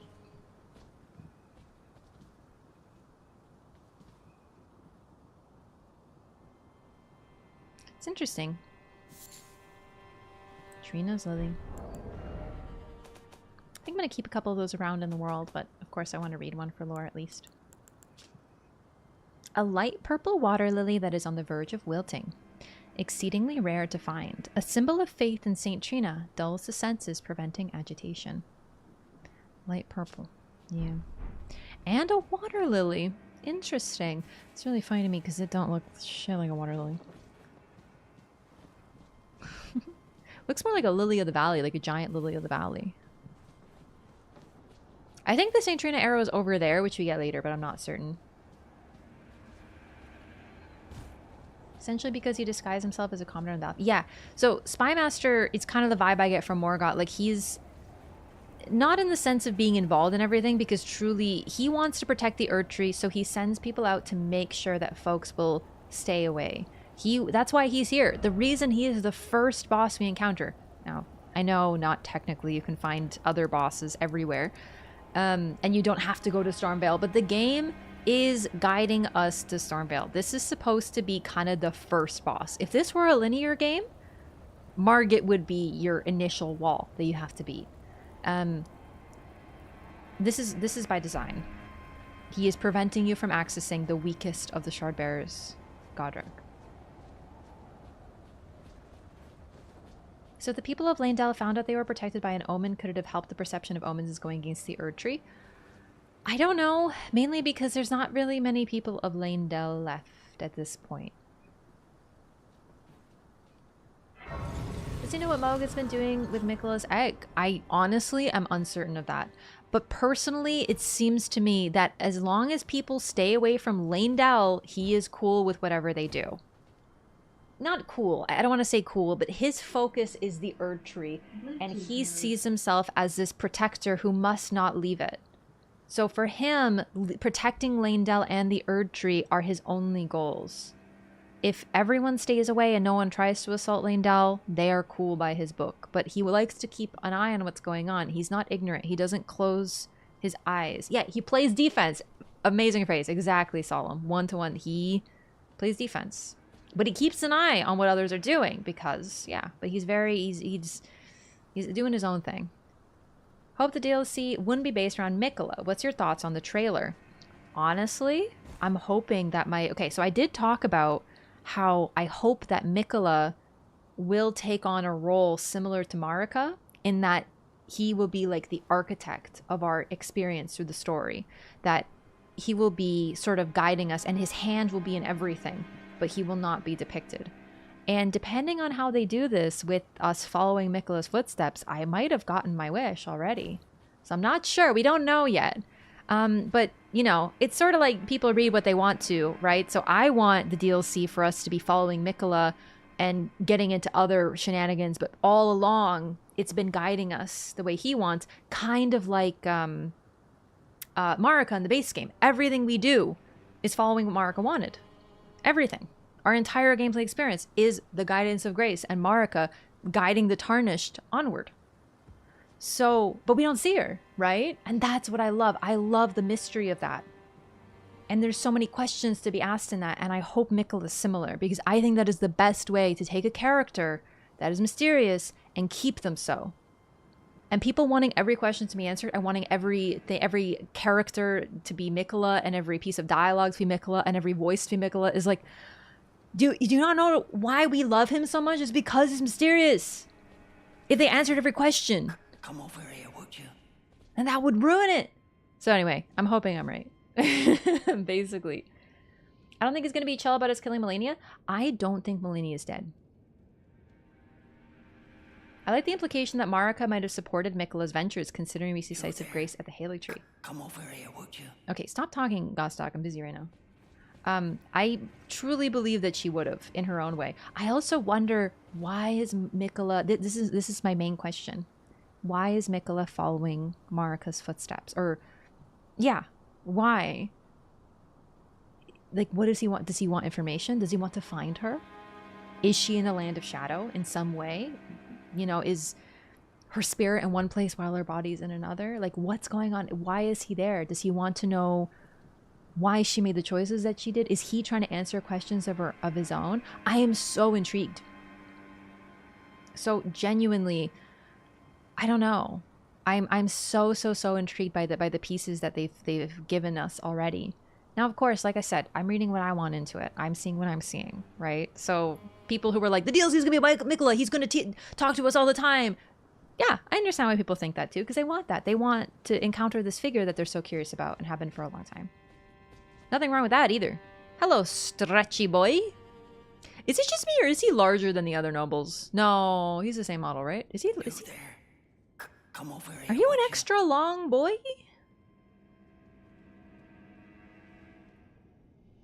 I actually don't know.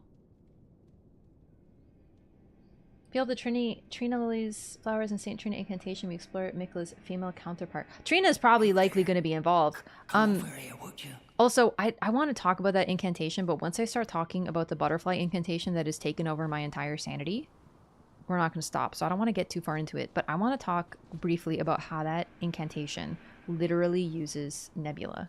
And what the heck? You're so creepy, Gusta. Go away.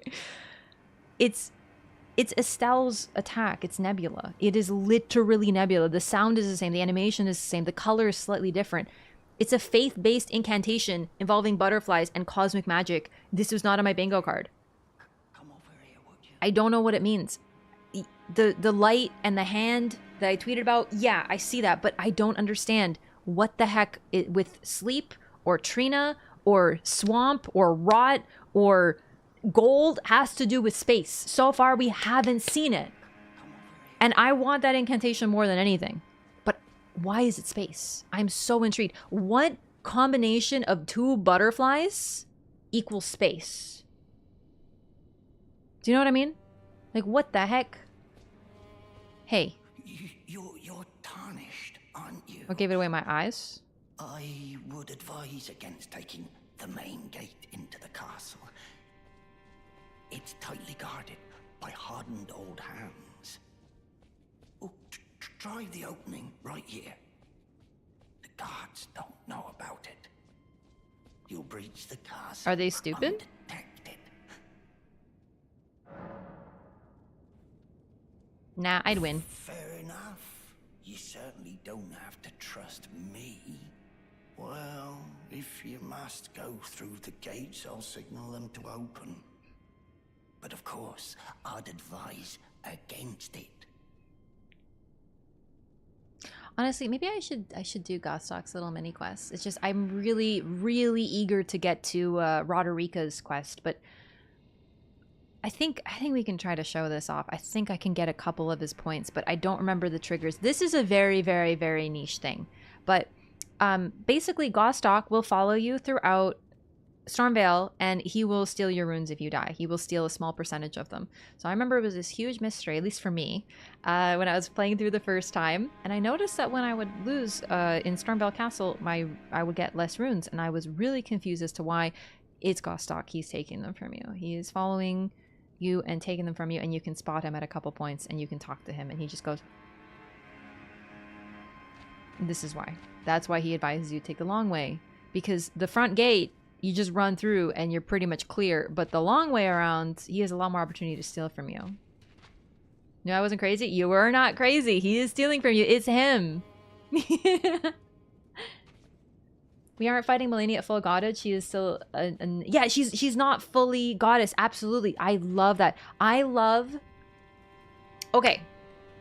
Elden Beast. If you notice Elden Beast's body, I've talked about this before, but like... Oh my god. It has a huge crack in it, as if it was hit by a hammer, perhaps Marika's hammer, perhaps symbolic of the Elden Ring shattering. I don't know, but the point is that it has a crack in its body. The crack implies that it has a weakness that you can exploit. It's not particularly used in like actual gameplay, but the visual aspect of that thing suggests it already has damage. That's why we're able to defeat it, because it's not at full power. Also, arguably, the Elden Beast does not attack directly and is sort of like the Moon Presence from Bloodborne in that it doesn't like direct combat, but it has visible damage. That was likely Marika's doing, allowing us to get the W. Radon, full strength Radon? I don't know if the Tarnish should be able to handle that. It sure is a good thing that Malenia, desperate to beat him, weakened him severely with Rot. It's tragic, don't get me wrong, But if we want to enter the DLC, if we want to figure out the truth of what's really going on, if we want to help Ronnie, so many dozens of things, we need Radahn dead because he's freezing the stars and holding them up, sealing the fates of those who have star-based fates, right? So the only reason we're able to beat him is because he's already been severely damaged. Malenia has been resting for a long time, but is presumably still weakened after an unknown length of time sleeping and after an exhausting fight to a stalemate with Radahn. She blooms twice, as far as we can tell, and is therefore, even in her rot god form, not at full power. We never fight anyone at full power in a Souls game, barring a handful of exceptions. And the best part about those exceptions is if you look to the nitty-gritty of every single FromSoft game, whoever we fight has either been weakened already, is no longer at full power, is drained in some way, or they are at full power and they're at their peak, but they're just a guy who has trained to such an extreme that they are super powerful, but just a guy, like Gale, like Ishin. Those are examples of figures that are like at their peak. Final boss Ishin. But, you know, they're just guys, right? And that's what is so neat, is that everyone in this game, everyone is not at their peak. At least not the strongest, not the demigods. Or else we wouldn't be able to beat them, would we? Radigan, same thing. Is super neat. Do you think Malenia is sleeping in the flower after we defeat her? I don't think she's gone. Truly. Because death doesn't exist anyway, so... You know. Still think Malenia won, that Radahn is up eating his stuff like a dog. Yeah, they fought to a stalemate canonically, so I'm gonna say it was a stalemate. Personally, if I were to pick who I would rather be in that fight, I would want to be Malenia on that one, but you know. Malenia was desperate to beat Radahn, and based on the evidence and thinking about it, I am more and more certain it's because Mikla asked her to, because he was trying to save Godwin. Or maybe something to do with the DLC, considering Radahn needs to be defeated for us to access the DLC in the first place. Sekiro LOREATHON Day? I know, me too! I'm really, really amped. I haven't played Sekiro in almost 3 years. The birds. Oh god, I hear them already. Nightmare creatures. The one weakness of the Bloodhound Fang is it's very slow. I know I'm not the best with slow weapons, so bear with me. Alright, we're gonna take the long way around. I'm gonna try to trigger Gostock spawns. Okay, so I believe there's one where he's peeking around a tower. I believe it's even this one.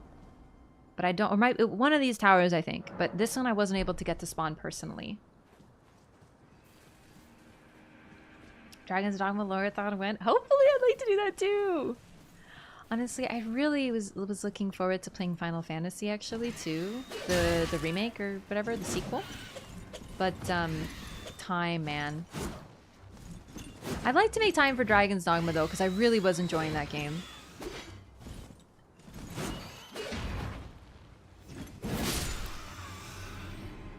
So I want to talk about the birds. They also appear to have been grafted. I don't know if they're truly holding the blades. My initial assessment was that the blades were literally, like their legs were replaced with the blades.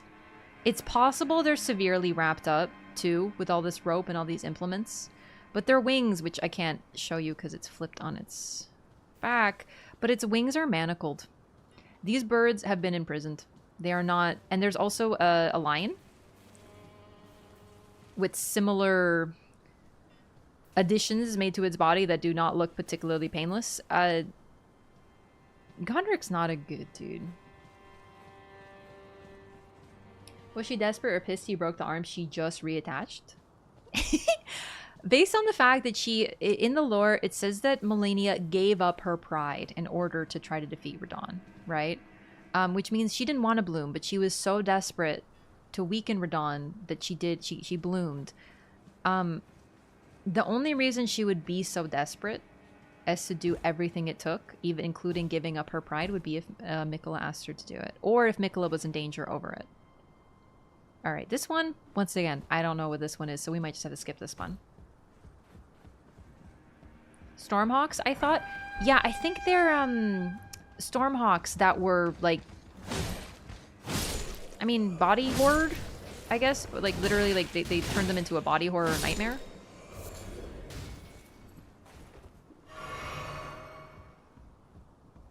Forcefully turned into a warhawk, probably. Ooh, little framey there. But also the fact that they have the, oh, okay, the fact that they have the manacles, so they are no longer free like they were. Legs are a graft or a prosthesis, maybe not like a graft. Yeah, the reason we'll look at the lion too, but the lion has like chains all over its paws digging into its skin. It just, I don't think these birds were like, hey Godric, can you turn me into a cool bird? Like, I really think it was more of like a, not exactly a chosen thing. All right, are you here? It's been a long time since I've done this, so I don't remember the exact triggers. Hasn't death returned to the world after we kill Malekith, thus unbinding the rune death from its vessel? So, to truly fix the rune of death and put it back into the world properly. Okay, so Gostock will appear here, but I don't remember exactly what the trigger is. Let's try to get this to happen. We need to fix the Elden Ring first. That's I think the difference. So technically, yeah, it's unbound, but I think it needs to be like reaffixed. And since it's not affixed until we beat the game, and I mean, you can play past the ending, but you know what I mean. The ending doesn't happen once you start playing again. You can never truly see what the place looks like with Death Rebound.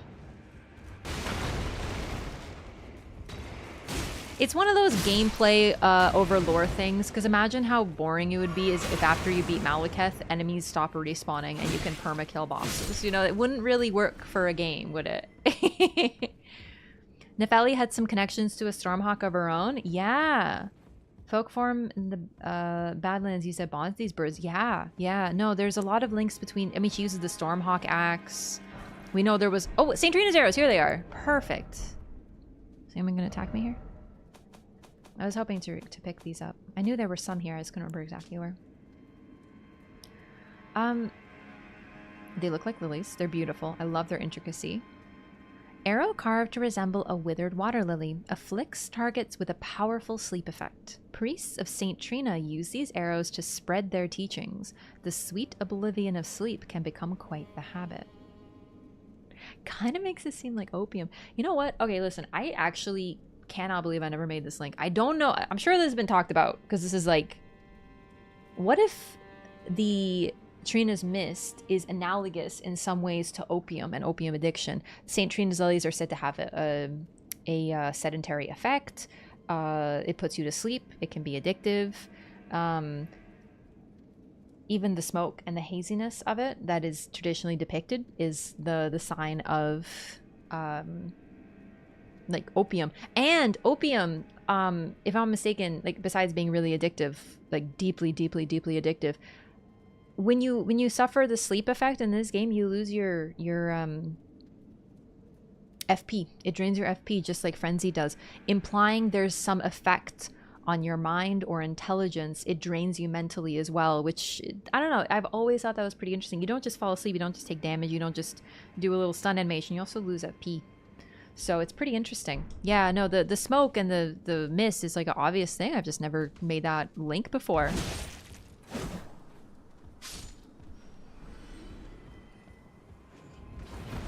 So we're going to talk about Stormveil just real brief, because we would be remiss if we did not. There are these thorns growing everywhere. It's marred. They don't look exactly like Deathroot, but based on what is existing in the basement, I think we can presume that that's the cause of it. We did pick up the marred shield right around here. Leather shield of Stormveil soldiers, much like the castle, it is marred by mottling and thorns. Some say it is the curse of grafting which causes such affliction, while others talk of its root being something altogether more sinister, hidden deep within the castle. Yup. Deathblight is infecting this castle. Everyone else abandoned it, and that's why Godric was able to take it, is because literally no one else wanted it.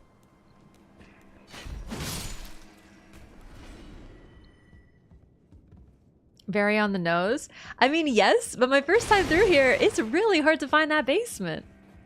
I missed it until way later. In fact, the first time I saw the head in the basement was because I accidentally fell off the map and gravitied all the way down there, and I was like, what's this? Genuinely. Thorns enveloping the giants. Maybe they're left over from Godfrey's conquest. So those thorns are more affiliated with the Formless Mother and the Briar sorceries and the Bloodstar. I shouldn't say the Formless Mother. I think the Formless Mother is linked to the Bloodstar, but we can't be 100% certain.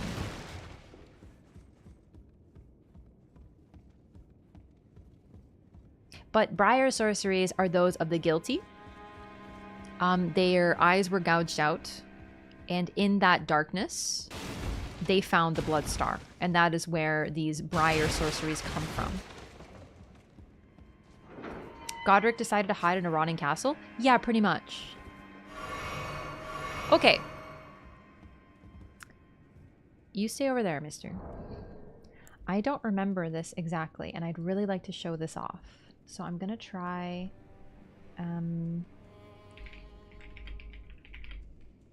This is just something fuzzy in my memory, so I'm gonna try to see if I can't figure it out.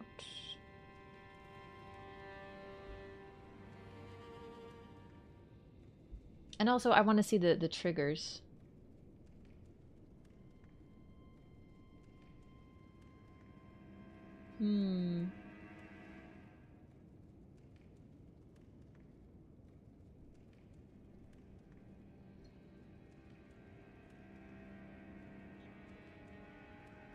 I don't know how to spawn him. Like I know at least one of his spawn locations, so I can showcase him following you. But and his dialogue, but I can't remember how to. I don't know if I have to die. Man, I have a lot of runes. Holy. Okay. Maybe we rest and come back.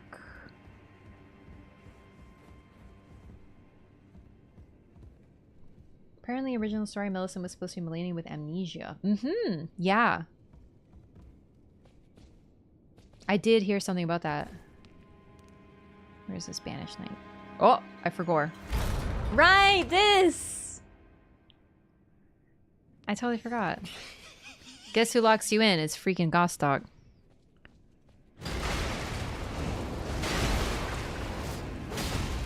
That I think is what triggers it the first time. Yeah, you thought I'm using freaking Bloodhound step, or not a Bloodhound Fang. You think I give a crap? Good night.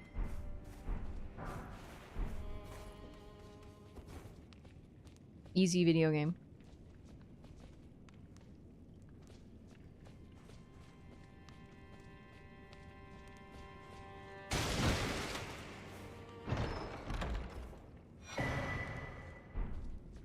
Okay, lore.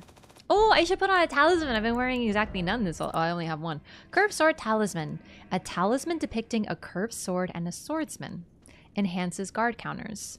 It is said that a blind swordsman was the originator of this technique, the art of allowing one's opponent to strike so as to leave them vulnerable to a well-timed reply.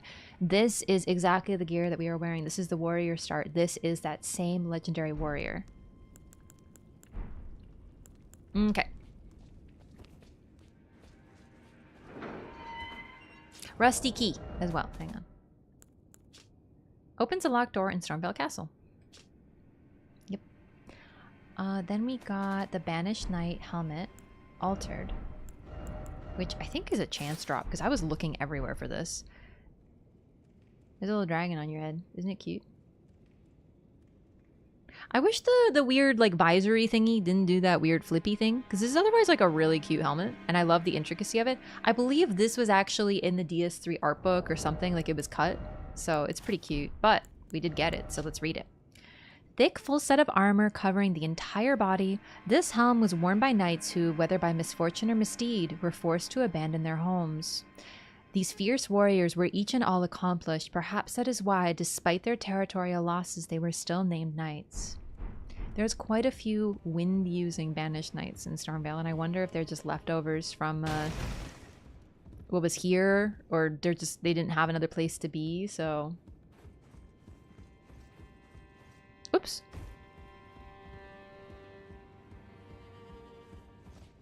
Keep yapping? What are you talking about? Me? Do you know what we're doing here? I believe he's down here. Gostock? I don't remember what gets him to spawn here. Well, whatever. Let's go talk to him. Maybe he's just all the way still back there.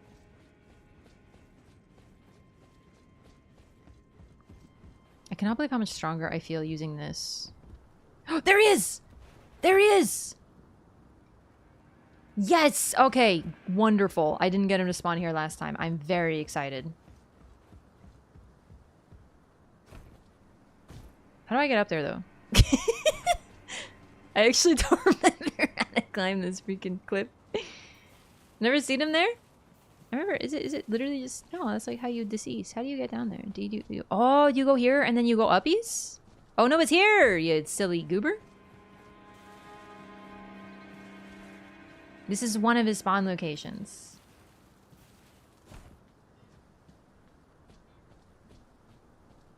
Hello.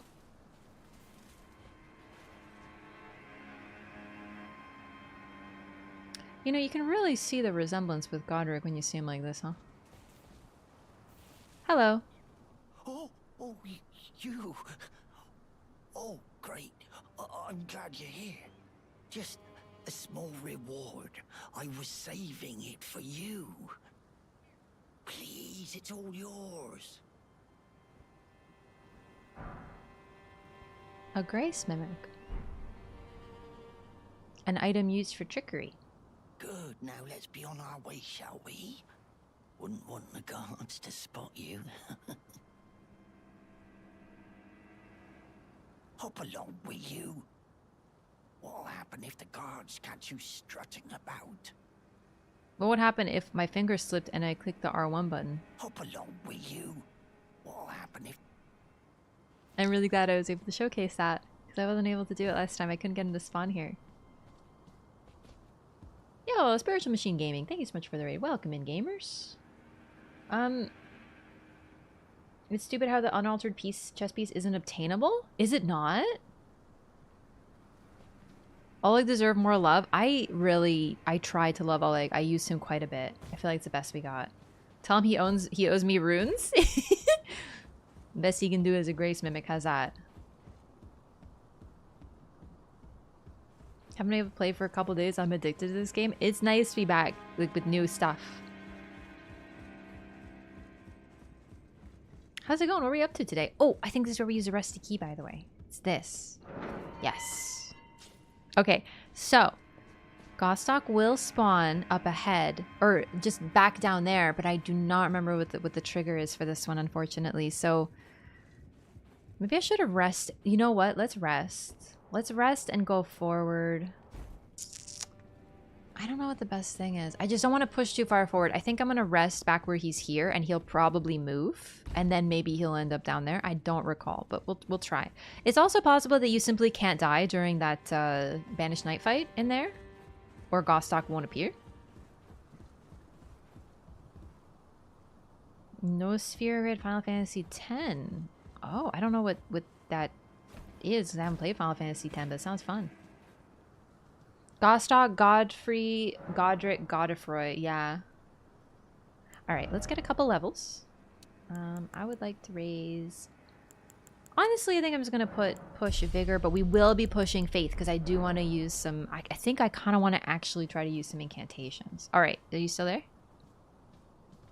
I think he's moved now. I think he's moved. So everyone will have respawned, of course. Yep, he's gone forward now. Okay. So hopefully he's at a second spawn point now. Come here. Oh my god. The way the camera was shifted there scared me. Okay. So we're going to clear this again. Just to see if we can get the second spawn.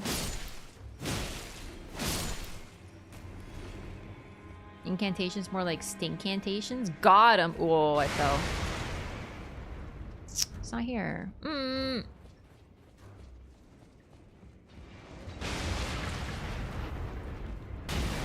Ow. Maybe opening the door pushed him too far forward? I don't know. I have gone him to spawn down there though. He's just crouching on the floor like a freaking creep. Spawns by the elevator after you kill the birds. Which birds? The birds back there? Go all the way up to the ladder and to the right until you see the dude just sitting there. Once you at that point, you can turn it. Okay, great. Thank you. This is great. I've done this before, but only that one spawn I was able to capture, and it was sort of like trial and error. Some of these are really, really niche. I still actually don't know what fully spawned Gostock at that first point.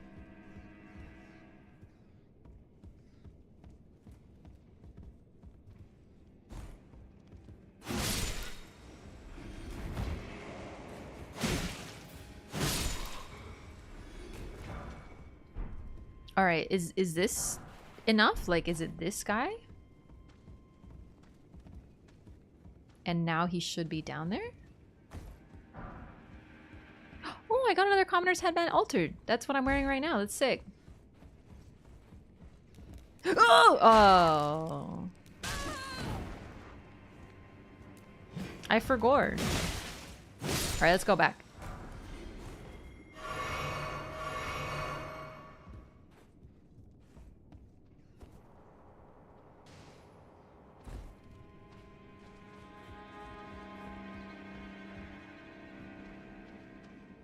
Where's that guy? I can't see it. I gotta get lower. Let's see. Hello.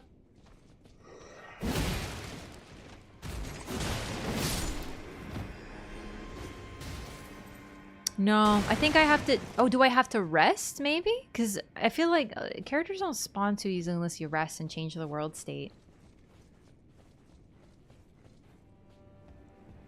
I don't know what the exact trigger is. Slenderman was backstabby. I do love how he rolls up and grabs you.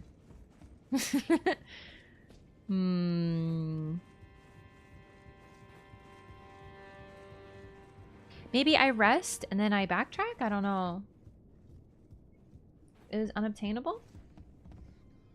Oh, that's what it is. Yeah. No. I know exactly what you're talking about. You can get the unaltered knight set, but you have to get it as a drop. You can't alter the chess piece that you have. Yeah. I remember now. Silver pickled foulfoot. Oop. Is this guy like chained up or is he just chill? Nah, he's just a corpse. Neat. Okay. There's gonna be a scary banished knight over here. But we have the Bloodhound Fang, so we should be fine. Hello.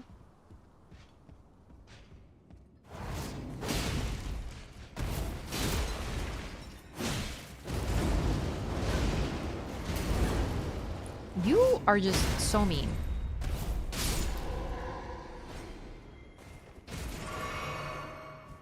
Neat. The birds near the grace where the drop down to Roger is. So I don't think, because I'm thinking of the spawn down there. You don't go that far to get him to spawn down there because that would be too far. The one you're talking about, I don't even know which one you're talking about. I already think I've gone too far because like I feel like you can only get like one spawn at a time or something, because last time I did this when I was trying to get all of his spawns, I did not get him where he was at the tower, but I did get him in the basement next to that one knight just standing there. Okay, we're gonna rest and then we're gonna backtrack to that spot and see if maybe he's down there now. I would love to showcase Gostock's entire thing. I just don't know if it's like... is particularly weird. Oh, you... Bro, I literally cannot see. 1 second.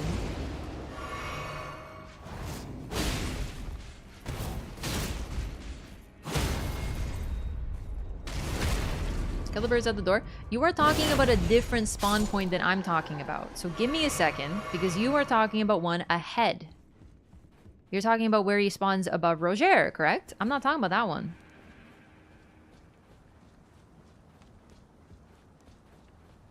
This also does give us unique opportunity, though, to see some of the stuff that I even haven't done. Ah! Eventually I have a PC that can run this game. Yeah. Mine's called a PS5. No, just kidding. I am playing on PC right now, actually. This is, I think, my first full playthrough on PC that isn't Twitch Rivals. Gold sewing kit can alter the garments of some of the demigods, but can't change the armor of the banished knight. Yeah. That's really weird that they did that, because you're absolutely right. Oh, no.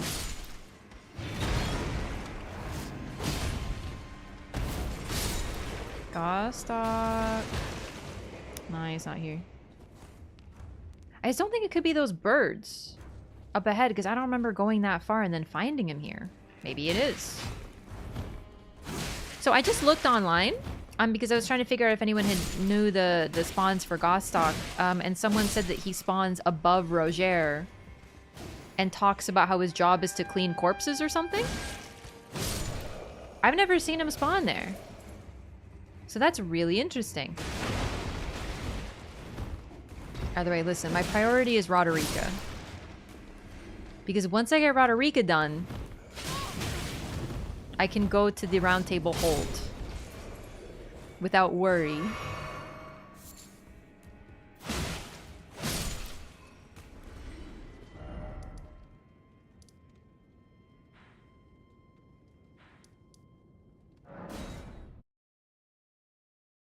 Only alterations you can make to armor is cape or no cape. I'm still on this absolutely wild cope that we are gonna end up... Actually, wait. I didn't rest to get him to spawn...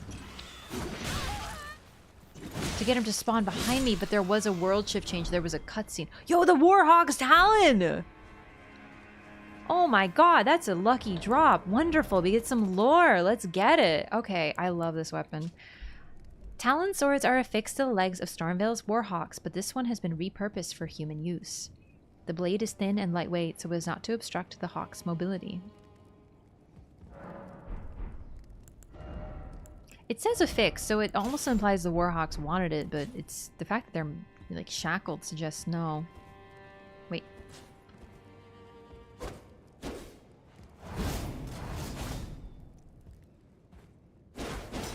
Unique R2.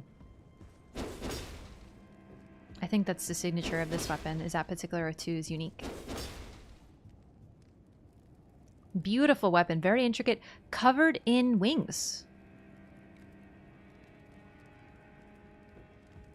Don't you ever think I got that sword? Yeah, I don't think I got it in my first playthrough either. It's quite a rare drop, but it's very neat, so it's pretty cool. Sometimes altering armor changes description. That's true! That's actually true. It does. Very rarely, but it sure does. Sorry, I don't know if I finished my thought. I have this really strong hope that we're going to get dyeable armor in the DLC. I have no evidence for this, but I would really like it. And while the DLC doesn't exist, it can be perfect and give us everything that we want in our dreams. So, you know, why shouldn't I hope? After all, why shouldn't I hope? Very pretty, no hilt on it. Yeah, it's really interesting because it's designed for freaking birds.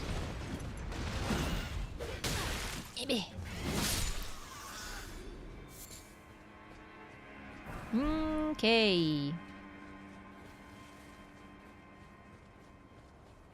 Poor damage, nothing particularly unique about it. What, the Warhawk's talent? I mean, the R2, but I know what you mean. Other than that, yep. Yeah, after all, why shouldn't I cope? Alright, so... I killed the burbs. Will Gostock be here now?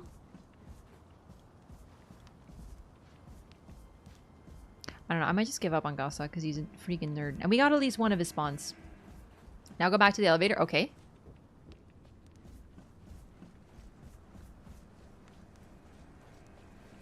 Is this going to be the spawn I'm thinking of? I don't remember going this far. This is freaking weird.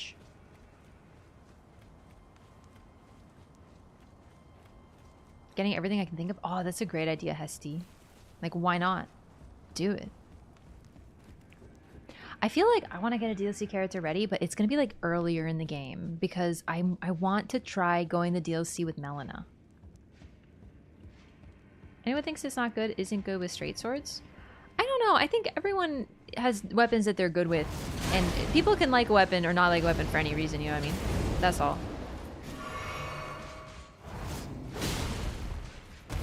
I like straight swords, and they're really, really strong. But I don't love using them in PvP. I just struggle with the range of them. And I tend to favor other weapons, like curved swords, with a little bit more forward momentum because of the latency. It makes the... like, hitting with straight swords tougher. But when I get them in the blender, I get them in the freaking blender, you know what I'm saying? Gosak won't spawn at every location. If you talk to him, you see him stalking. That's what it is! I do remember that. Oh my god, I forgot. Yeah, you can't... that's the thing, you can't talk to him. Kind of a bummer. Straight swords are great in PvE. And PvP. It's just, I don't necessarily vibe with them. I'm not saying they're bad. It's just, you know. Not everyone connects with every weapon or every weapon type. Still playing Helldivers? You know what? I haven't played Helldivers in a little while. Although I did play it a couple days ago just off stream with a couple folks for fun. Although honestly, right now, I think I've just been sort of like...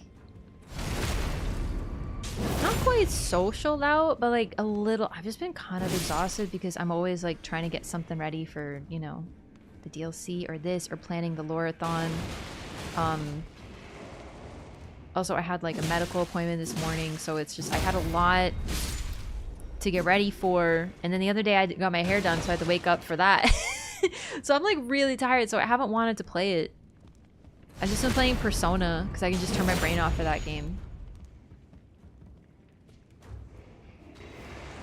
Okay, Gostock is probably Dedge because we talked to him, which is like how I feel sometimes. Relatable. Yeah, okay, he's not here. Oh well. LOREATHON doable in this few months? We're gonna find out.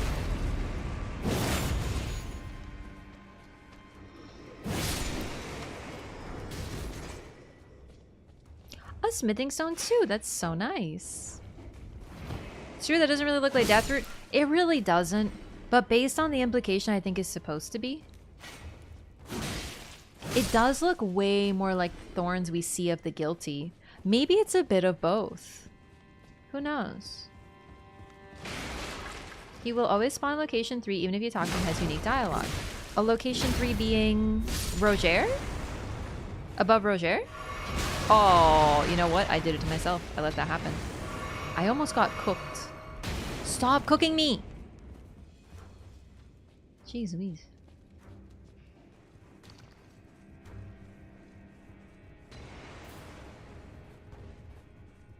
Eventually we'll probably get to a point where I can actually progression, but so far we are absolutely not making it very far. Oh no. Don't worry, I'm back. Oh, thank goodness.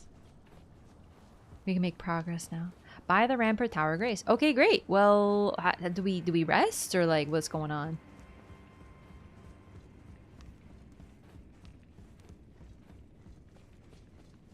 Who would win? Melania versus Sister Frida versus Lady Maria? I honestly think Melania would win, but if we take away her heal on hit, I still think that she would win because she attacks like insanity. And Maria... But okay, Frida might win because she gets 3 health bars, which seems like a little busterinoed. But even if we take it out and make it 2 full health bars, Melania also gets 2 health bars. And then for balance, what if we make Maria get 2 full health bars as well? Maria has a gun. Honestly, my personal ranking, Melania wins, Maria second, and Frida third. And I think that might be some of my bias because I love Maria and I don't want her to be last.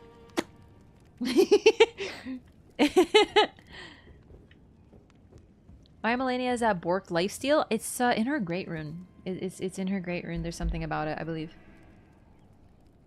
Also Waterfowl. Waterfowl is simply unfair. Yeah. Graph logic? I mean, to be fair, I think the Melania winning is pretty sound. Maria is so freaking cool. We need like 3 parries to get open for a post. No parries. We're just cutting parries for this. Because I'm trying to take out all the weird intricacies from each game and just make it more even. Get him to spawn by passing the grace and getting past where the 2-second Stormhawk is and backtracking if I remember right. Okay. Do I have to rest?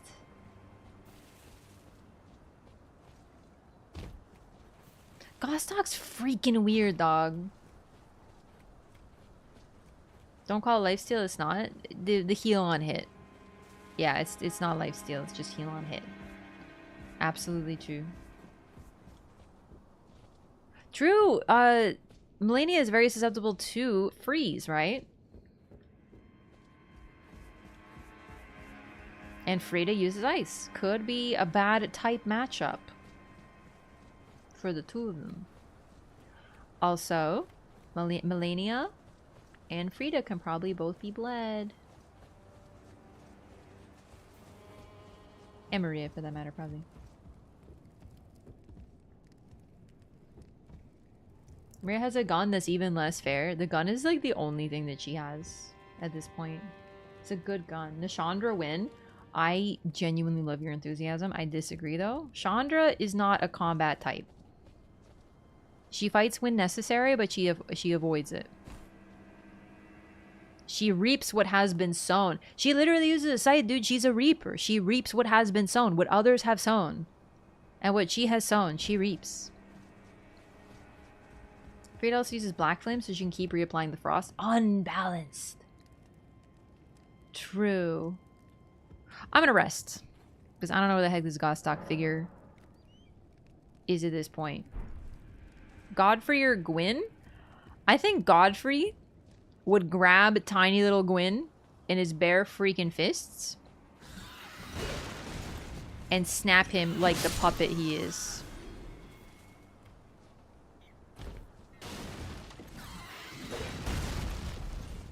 But honestly, at this point, I don't even know if it's fair because Godfrey is simply the largest man that exists on this planet. Nashandra sowing. Haha, yes! Nashandra reaping ass shit. Love that meme so much, yes. Yeah, Godfrey is so muscular. I think that he could snap Gwyn with a freaking pinky finger. He's built like a square. It's so true. I meant to do that. I did. That was on purpose. I wanted to see if maybe dying would spawn Gostok. She lied confidently. Definitely certain that no one would see through her deception.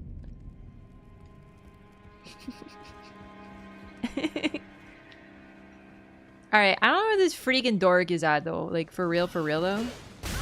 No hodarayas na zostaw mnie.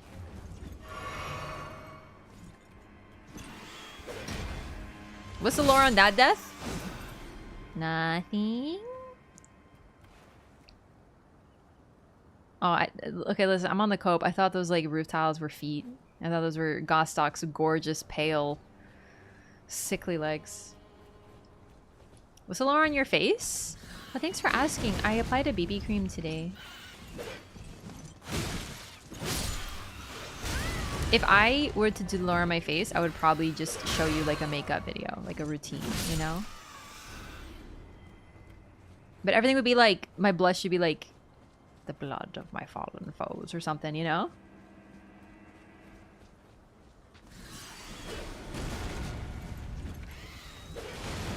Get out of here. Alright. I'm giving up on Gostok. I'm really hungry. I don't know what BB cream is. So BB cream is it's basically just tinted moisturizer. So it's a moisturizer with a tint to it. So it's not like a foundation because foundation is like annoying and heavy to like apply. Instead of makeup tutorial or get ready with me, it's a face lower with wrath. Yes! Throw a fire pot towards last bird. It sounds like some consumable shit. I don't even think I have any fire pots. Fire pots? What do I look like? Some kind of crafter? I ain't doing all that. Oh, you mean to kill it? Ew, no, who cares? It dies. I love K-beauty products. I do. I just use like a simple one because like honestly makeup while it is fun and cool, is like also like annoying, and like most of the time I just want to like not. So I just do like the fastest routine, which works out well because on the day that I streamed the trailer with everyone, where I streamed at like 10 a.m. and we watched it all live together. I wasn't sure I was gonna stream it. I woke up at 9:45, and I was like, okay, I guess I'll stream it. I guess. Fuck this. Okay, it was 9:30. I woke up at 9:30, and I'm like, do I really want to get out of bed? And then I sat there thinking about it for like 15 minutes.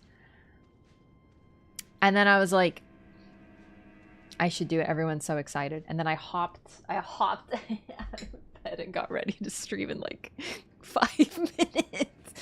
And a couple people in the comments were like, hey, why does your voice sound so different? And I'm like, well, because I woke up 10 minutes before I started recording this. So I have sleepy voice. Like, genuinely, I listened to it and I'm like, oh my god, I can hear how sleepy I sound. Ah, nice to meet you. I love you. The pleasure's mine. Roger is the name. A sorcerer, as you might have guessed. It was so I'm worth it. looking for a little something here in the castle. When I'm not hot-footing it from the troops, that is. But enough about me. What are you doing here in Stormveil Castle? This place is bristling with tarnished hunters, you know. They sacrifice our kind for grafting. Not exactly a place I'd stroll into without a purpose in mind. Tell by his voice, is already intimidated by you? Really? What part of it? He's definitely a little leery of yet another Tarnished, probably, because he's been around for a while. I feel like he's had some mixed experiences with other Tarnished. What I really like about him, though, is okay, this place hunts Tarnished. They do severe body horror with Tarnished. Godric security is garbage. It actually isn't, though. Like, seriously? Yeah, you walk in past Margit and Gostok's like, hey, want me to open the gate? Like, it's not the best, but generally, not many people could even get close to Godric. And here's Roger making it this far in because he's searching for something. Like, he is quite an impressive warrior. He's really good on Margit, too.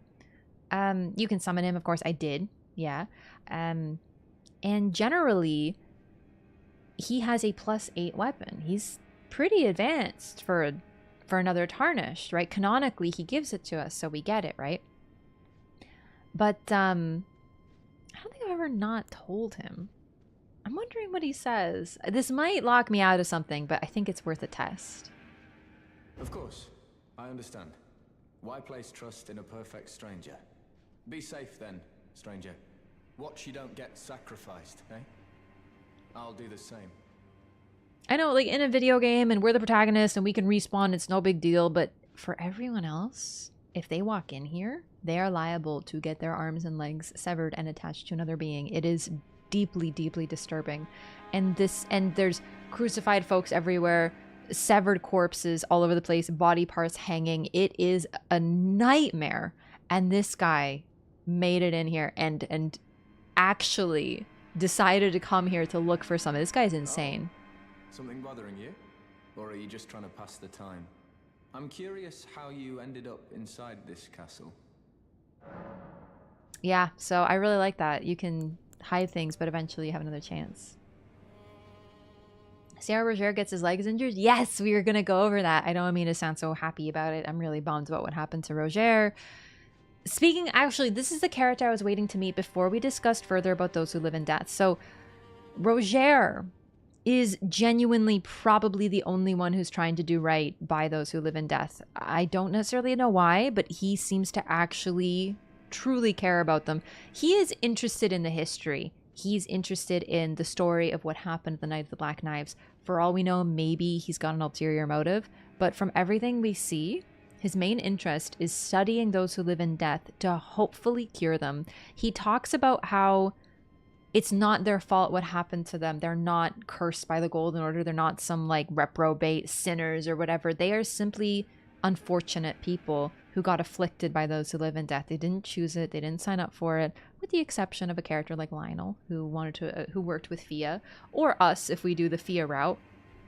he literally wants to cure them. He's the only one who's trying to. Dee just wants to destroy them. Fia wants to make everybody into one, whether she knows it or not. And this is the only one who's trying to actually help them. He genuinely seems to have really pure intentions. His item description is deeply tragic. And I don't remember the exact words, but if anyone has it, feel free to post it in chat, because it is really sad. He kind of has this light air to him, and even when he's, dying, he's kind of not whimsical, but distant about it. And I think it's because he's been sort of masking a lot of things in his life, and that's implied by his item description when you get his gear, and it is truly heartbreaking. I adore this character, and what happens to him is just the typical, he has good intentions, therefore can't live. He wants to sleep with him though? Who? See, Fia wants to do right by them as well in her own way. I agree that Fia does mean well, but the problem is when your decision is, I want to make a home for... It's not about the people. The thing is like she truly wants to become a mother for those who live in death. But the problem is that to become a mother, you also have to create more of whatever. So for her to be a mother of them, it means that she's spreading this illness all over the place. She's spreading those who live in death and the death blight affliction, which is kind of where the problem comes in for me. Is she cares about them, but she also wants to make more of them from what we see.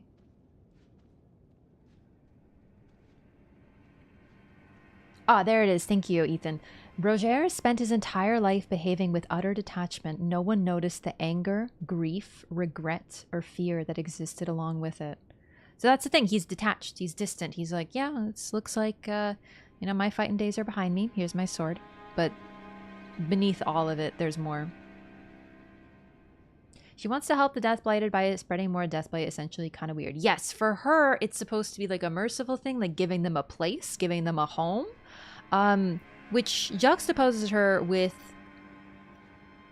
Dung Eater, who is very similar in that he wants to curse everybody, but the difference is he's malicious. He wants to spread his curse until everyone is this despicable curse being like he is. He wants to curse everyone.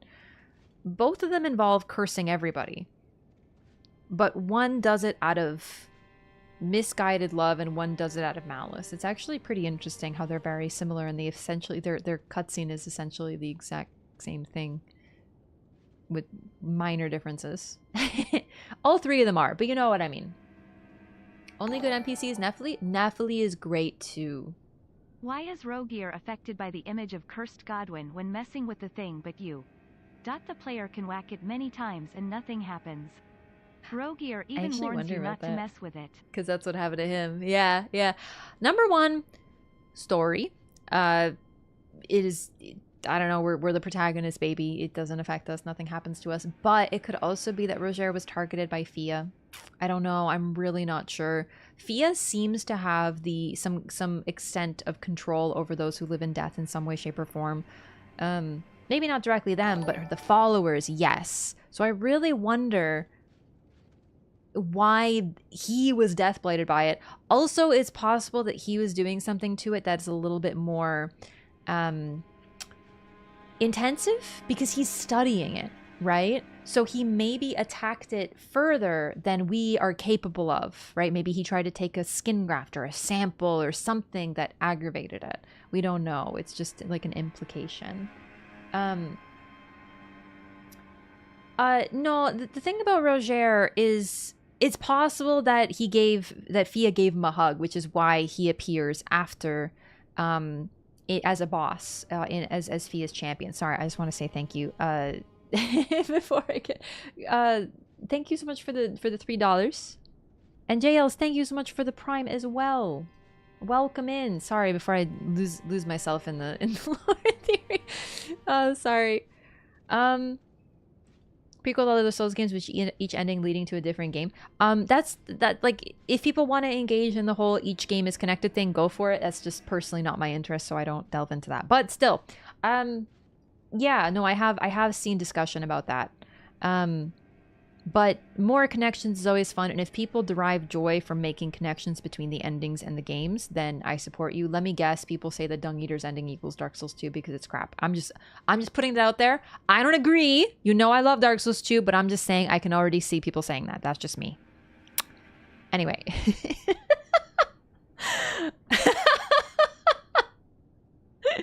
Everybody's cursed. That's Dark Souls 2. Whee! Look, dude, I could put that in a video. Literally. Easy YouTube views.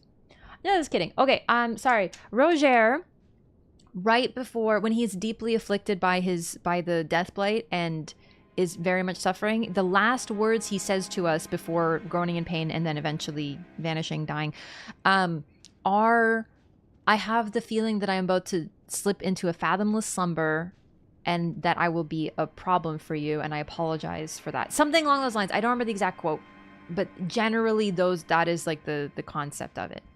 So that says to me is he doesn't want to fight us. He doesn't want to prevent our progress. He doesn't want to become our enemy, but he does, and he will, and he can sense it coming, as if he can sense the death blight taking over his will, which suggests to me that Fia is truly able to augment, to take part of Godwyn's power. Probably because Fia is laying with Godwyn already. She's probably given him a few hugs and therefore is able to take some of his power as well. Maybe, because it does imply she's taking power from everyone else to give to Godwyn, but it's possible she's able to do a bit of both. Yeah. How does one learn to love DS2? I just do. I genuinely, from pretty much the moment I started playing it, recently, because my first playthrough of it, I played like 3 hours of it off stream and I didn't like it, but that's because I wanted Bloodborne and I couldn't love it. Right after beating Bloodborne, I played The Witcher 3 and I tried Dark Souls 2. That's actually why I bought it, and I hated both. Both of those are two of my favorite games now. I just couldn't play them right after Bloodborne because I was so bummed that no game could be Bloodborne that I hated everything else. If he gets around, I know what you're saying. It's just I really find it a little troubling that like people, you know, imply this sort of weird, like, listen, she wears more clothes than Goldmask and no one is implying that Goldmask is a hoe. Do you know what I mean? Like, literally that man is standing there naked 24/7 with nothing but a thong and his ass out. No one calling him a hoe. I'm just saying. She gives hugs, dude. The Goldmask, I'm not a hoe. Exactly. See, he's right there in chat saying he's not a hoe. It's right there. How does one learn to hate DS2? That is an excellent point. No, I have an answer. How does one learn to hate DS2? Just watch a YouTuber and take their opinion. It's a little bit of shade. Listen, if you played Dark Souls 2 and you didn't love it, that's... I respect you, but like way too many people I feel did not play the game and then just say that it's bad and they don't want to play it, and it just makes me sad. Or they having pre-existing notions of something is gonna manipulate your understanding of it too. People linking her to promiscuity just based on her hugs is very lazy media interpretation. Yeah, especially since she didn't choose to be a deathbed companion. She literally was pretty much forced to, and the only time that she ever is a deathbed companion by her own choice is with Godwyn. Like, it's very troubling to me that we talk about her and she's like, oh, she gets around, and like these sort of troubling implications when she was basically forced into it. Like, it's basically closer to something like human trafficking with her. Do you know what I mean? Not quite, but she didn't choose it until Godwyn. So, like, and then she just gives a few hugs, man. Yeah, I know she's naked laying next to a corpse in the opening cutscene, but come on, gamers. We're better than that. Beat these two, didn't enjoy it. Personally, I get why people like it. Dark Souls 2 was the last game I played of all of the modern FromSoft games, and it became one of my favorites almost immediately.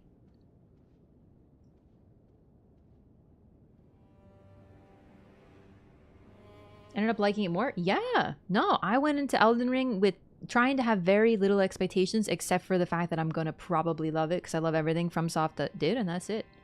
Survey hit a nerve. No, it wasn't you. It's something I see a lot, like people making jokes about it, and I get it, but she is like the only female tarnished important enough to be mentioned in the opening cutscene. And you know, it's just, I know we crack jokes and stuff, but it's the sort of thing I see it a lot. You know, see it all over the place. People making these like jokes about Fia, and it's like, girl, like she was kind of put into this life. Do you know what I mean? And I like, there's nothing about her that suggests promiscuity. Yeah, that's a great way of putting it, actually.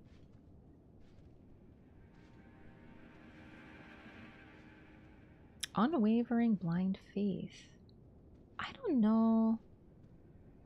I wonder about blind faith. I also think it's interesting though. She looks at these beings that everyone else despises, and she feels an affinity for them, and she wants to protect them. And I think that says a lot about her.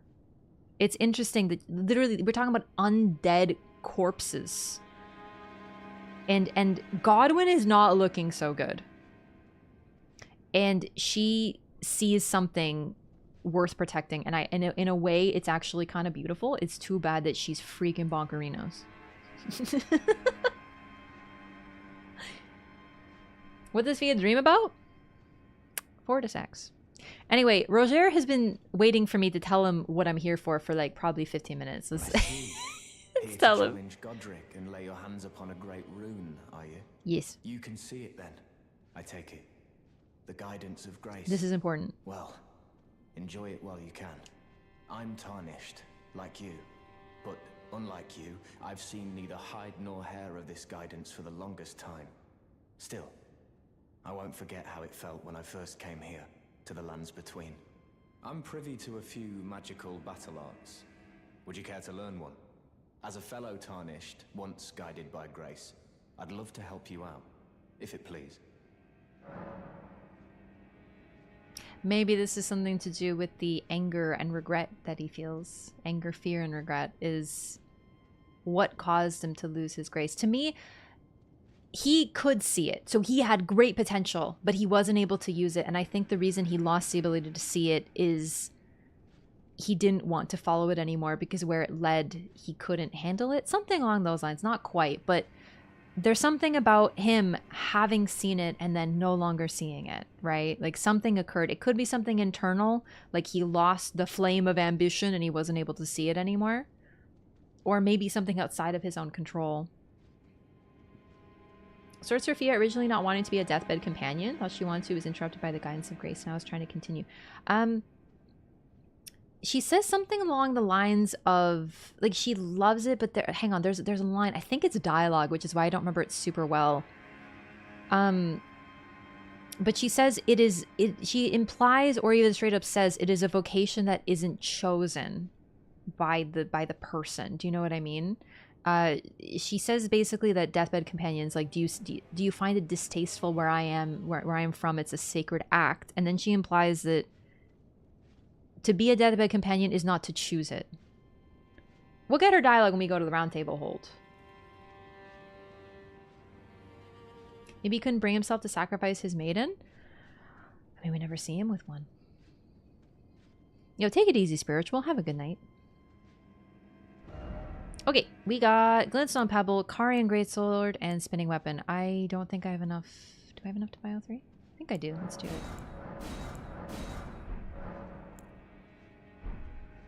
Oh, keen to learn another battle art, are we? The battle art you've learned is of the Glintstone family. I think you just need to buy one. They were conceived at the Great Academy of Rea Lucaria, to the north of this castle. In the past, they obeyed laws which contravened the Golden Order, or so I'm told. Fascinating, isn't it?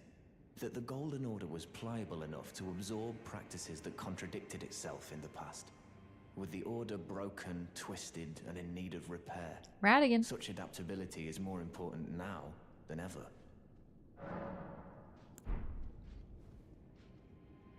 Banger of a line.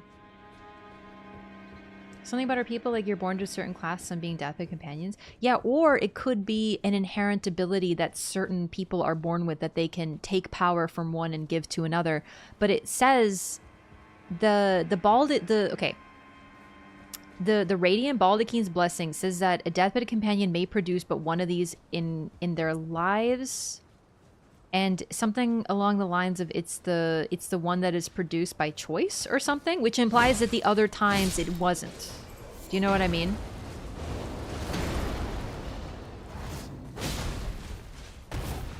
There's a few different things, but those are the big ones for me. Bye, nerd. See you in heck. What? He lived! Oh, not for long. Goodbye.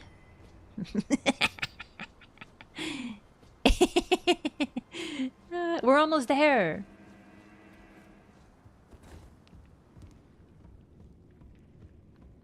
Thanks for the golden rune. Hang on. I think, isn't it through here? Hang on. No. It's close though. It's close though. I want to get to the chrysalid. Bro choked L. Whee! Shortcut. No, this isn't it. I goofed it. It's okay. We want to come here anyway. I think. Nope. Nope. Nope.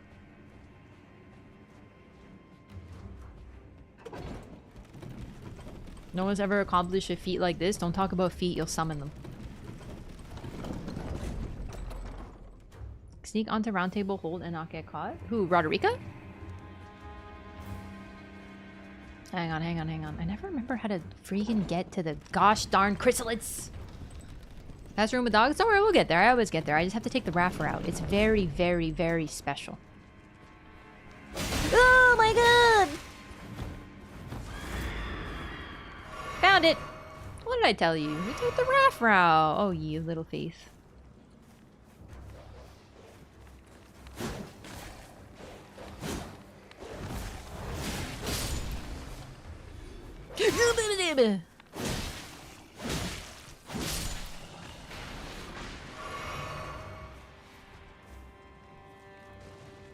Use of our own volition. Yes, exactly. That's exactly it. Thank you. Lump of flesh. Now, okay. Yes! Yes! The chrysalids memento! I believe if you go to the Roundtable Hold, you absolutely cannot get this. So there's a couple different triggers for Roderika moving to the Roundtable Hold, but this is one of them. So this quest is kind of, it's not like difficult to do, but you know, it's a little niche. So if you remember, Roderika tells you to, if you see the chrysalids, tell them that she'll be joining them. And on this strip of red fabric that's very similar to the one that she wears, you see the spirits around the memento. A memento left by the chrysalids sacrificed for grafting, a brooch wrapped in red velvet. Traces of blood are visible. Faintly visible spirits try to convey something, but their voices cannot be heard, but she can hear them, which is why you bring this to her. So here we see even trolls are not exempt from grafting. We see a leg, arm, and this is what happened to Roderika's people.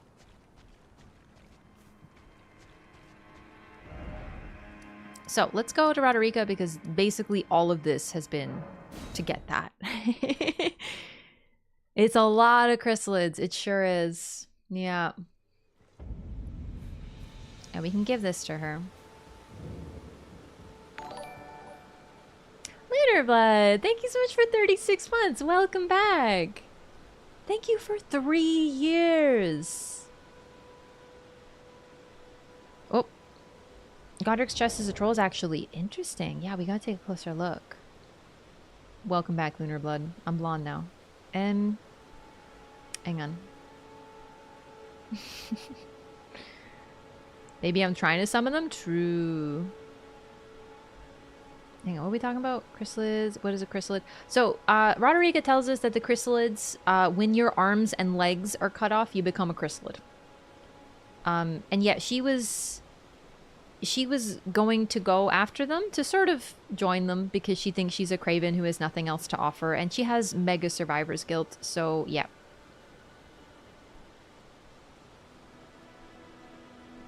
What put into Godric's mind the idea of grafting? Part of it is the fact that trees can be grafted. I think that's significant. Like, that's a ton of people have mentioned that, yes. But in terms of leading by example, I don't know. Could be Godefroy, who is this weird, mysterious, strange, ever-jail figure. So, I don't know. Chrysalid equals her interpretation of what the Pala body bags were. The thing is, we actually get, like, a message from them, right? Memento left by the Chrysalid's sacrifice for grafting. It could be, like, Roderika's translation, but... Long looks up on you. Thank you. Thank you. It's nice to be back to this color. Insecurity itself definitely comes from insecurity, 100% real. But in terms of an idea, because it looks like everyone else kind of got an inspo. Rykard, potentially Mesmer. We'll find out more. Potentially. Maybe. But I think it's likely. Or at the very least, things left behind by Mesmer, perhaps misinterpreted by Rykard. Okay. 1. Radon inspired by Godfrey. Just in terms of his aesthetic, his vibe, and his personality is very, very inspired by him. We have, those are the big ones. It's really that side of the family, Ronnie and her mother. But generally, they learned from someone. So, learned it from the Revenants? I've always been really curious about the Revenants because they are definitely like combined and strange beings. Left foot belongs to Commander Nails, that's why you can do storm casting stuff. I've always wondered about that. There's definitely some relation between all the storm related activities, Stormveil, Stormhawks, the storm, all the storm users, Banished Knights, Commander Neil, Nephili, but honestly, I'm not sure where to get it from. Was it Revenant in this game? Those terrifying centipede-like creatures that come out of the ground and spew poison at you when they scream and they're horrifying? Yeah, those things are horrible. You know what I'm talking about. Not the grafted scions. Those are the beings that have multiple legs and stand more sideways and look really... They have like a cute little face, but then they use a sword and shield and they scream at you. Those are different. I think Zuli believes the Revenants aren't grafted. Yeah, the last time I thoroughly looked at Revenants was the Zuli video, that exact one. So I'm not certain. They're hollow. They look more like a tree. I wonder if they're an inspiration for Godric, though. It's possible because he could look at something and be like, how can I become like that? It's possible there wasn't like a literal precursor, right? Cash by Johnny Cash. Also, welcome. I'm really glad you're enjoying the Elden Ring first playthrough. I'm so pumped to hear that. You were happy to know that I'm not only continuing it, but I am on episode on like 66 per edit. Like, is up. You got a lot to watch. And we're not done. Revenants are like Reyes, who also have multiple limbs, but they're hollowness. So Zuli in her video took off the cloak, and you could see underneath, and they have like a hollow inside. They're really disturbing. I don't know what to do with those enemies yet. Oh, that's a good point. The other grafted aren't damaged by healing magic. There's a difference with Revenants, but still. Love having lots of content to watch. I'm really glad. Got a lot of work to do. Honestly, I feel like Elden Ring first playthrough is like, obviously pay full attention and comment and like and subscribe and hit the bell and whatever YouTuber, but as someone who loves watching first playthroughs as background noise, if you use me as background noise, I would be deeply honored. Don't use me to fall asleep though, unless you're a heavy sleeper, because I scream a lot. So many Revenants in the Halig tree. They're all at the bottom too, at the base. I really wonder. There's like 3 of them. They're nightmarish creatures, but that's a great question. What is the significance of their location? A lot in Liurnia, like a ton in Liurnia, mainly in Liurnia. A bunch. I don't even think there's any in Caelid. No, there's one in Lusat's cave, or not Lusat. Yeah, Lusat's cave. I giggle uncontrollably every time you have to dip the audio. It's gotten better since I got this mic, but back in that day I had the snowball, and that did not do so well with peaking. So now I'm here. Yo, that's awesome. Episode per day, baby. Admittedly, I fell a little behind yesterday, but I want an episode per day, so I'm gonna edit a little bit more today so we can make sure we get it done. Anyway, sorry, Roderika. Let's get you done before anything. A pleasure to see you. Hi. Did you give the little chrysalids the message that I love them and that despite my craven heart, I'm sure I'll be joining their club? No, they have their own message for you. Give chrysalids memento. What's this? A keepsake from my men. Oh, goodness me, I can't.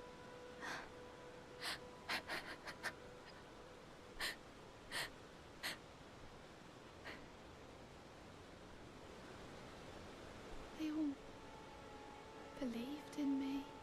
They all thought I'd make something of myself. Me, who can't do anything. I think I'll head to the Roundtable Hold. Perhaps I'll find my purpose there. She says it very casually, and Roderika is a really interesting figure because I'm not sure exactly how she gets there. The only way we get there is Melina, but she found a way. I'm not certain as to why. Tarnished are able to access it, generally. I think I'll head to the Roundtable Hold. Perhaps I'll find my purpose there. Alright, very notably, if you do not do this, everything ends up the same. Roderika ends up the Roundtable Hold, and now finally we can go there ourselves. So what's really cool about Roderika is, of course, she finds her purpose generally, but she has a really unique ability, and she is probably stronger than she gives herself credit for, because if we go to that same point now, so let's do this with Melina real quick. Very well. Let my hand rest upon you for but a moment.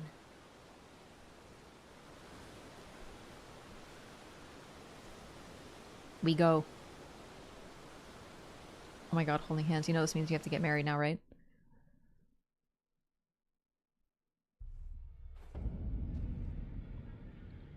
Oh my god, I missed my hub for real. Who's your favorite character in DS2? Shalqua is an absolute winner. Mysterious. Full of unanswered questions. A cat. Says you smell good. Lucatiel. Lucatiel is still quite possibly one of the most heartrending, generally well done storylines in any FromSoft game. I still think she is... There's something about her that just hits different. She's such an intriguing character. Her plight is truly the plight of all undead, and I don't think it's ever been described or depicted as well as it has been in that particular game. Those are the two that come to my mind immediately. I love DS2 Fire Maiden as well, like the Shrine Maiden, because she basically is like, hi, there's another one of you. I see. Okay, are you going to be important or are you going to be a nobody? Find out next time. Bye. And she just doesn't really care about you. And I actually really, really love her because she kind of has her own thing going on more than the others. She's a little bit distant. She's like, I've seen a lot of undead come through here. So you could be just another one who sits in Majula forever. Or you could be the next monarch. We'll see. Do you know what I mean? I really, really like her. Yeah, Shanalot. I'm trying not to say her name. The Emerald Herald. I always call her Shanalot, but the Emerald Herald. I'm trying to use her more commonly used name. She's just really, really funny because everyone else is like, well, okay, Dark Souls 1 doesn't have one. But generally it's like, chosen undead, I will guide you. I will be here for you. I will stay by your side. And it's like, bitch, what? Why? Like, I have some fucking half-naked freak show just walked in here. Like, exactly why? Like, how do you know we're the protagonist yet? And DS2, she's like, you might be the protagonist or you might be a dingus, and I will not pay you any attention until you prove you are more than a dingus. And I love that energy. It's powerful. It's disappointing the lack of NPCs in DS2's DLC. That is such a valid complaint, actually. Yo, Hot Clear, thank you so much for the 510 bits. I really appreciate that. Ivory King. Man, he's not technically an NPC, but I'm with you there. Fantastic character, fantastic character. Throwing shade at the DS3 Firekeeper, are we? Yes, but it's not just DS3. Demon Souls is a similar energy. Now, I know every single one of them has their own thing going on, but for me, the doll at least has a reason. The doll is really interesting. And that's why I don't mind that she has that sort of inherently subservient vibe to her, and that because she is a freaking doll designed for that purpose, right? So of course she has nothing else really going on because she is an artificial... Okay, realistically, I think she's sort of an entity depicted, created as a punishment for Maria, because the worst thing that Maria can imagine is to be what the doll is. But anyway, I'm getting too into deep Bloodborne lore. It makes sense why the doll is like the doll. Her line, she literally says, like, okay, I always loved this line. It's like so deep in my head. So hang on, I'm gonna try to do the voice. Channel. Of course, I do love you. Isn't that how you made me? Literally, she has to love you because that is how she was made. It's so disturbing, but neat and creepy, and I love it. It's so cool. Anyway, I have no problem with it inherently. It's just this concept of like, hello, I exist for you, and I'm also barefooted and adorable. Okay, Michael Zaki. Okay. Hi, Roderika. Greetings. Nice to see you again. My name is Roderika. I should have told you sooner. Isn't this place impressive, though? The Roundtable Hold. Covert quarters of the Two Fingers. And gathering place of champions who vie to become Elden Lord. I never knew the guidance bestowed upon us Tarnished had such fantastic roots. Although, it's all a bit much for me, in truth. I'm still looking for my own purpose.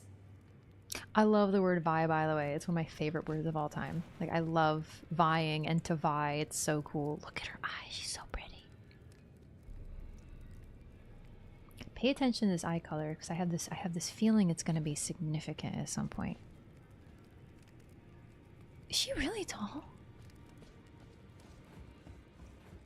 Ranni is kind of mean and I kind of love it. The only problem that I have with her being mean is when she chooses to be mean is like the weirdest time ever. And she's like really, really weirdly mean. Hello, Hugh. You're a new face. No matter. It's all the same. See, this is Shanalot energy. Lay out your arms. Let's get smithing. The girl you brought here. She's crestfallen and can scarcely swing a blade. But she has a gift for spirit tuning. I saw another one like her long ago. Their eyes share the same hue. Humst. I see you've noticed the chains. Nothing special. I'm a prisoner and these are my chains. I'm trapped by the hold. I'm dying, smithing for you fools. That's all there is to it. You're a prisoner? No, don't read too much into it. Well, no grudge against you. My being a prisoner is no fault of yours. Besides, I don't mind smithing. Despite my differences, the weapons get stronger all the same. Given time, technique never fails. Besides, it helps me forget the sheer terror of her.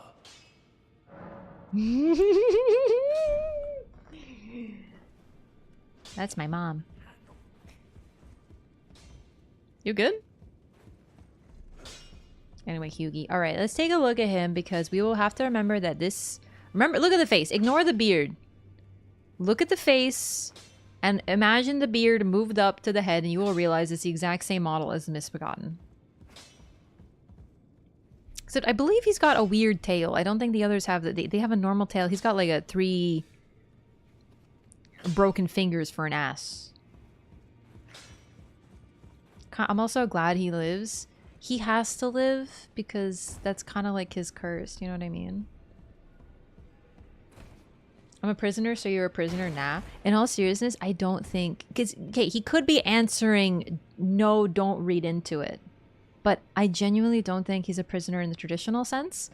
Hugh, I believe, operates on a similar principle to Gehrman from Bloodborne. Effectively, I believe that the Roundtable Hold exists because it is a memory in his mind.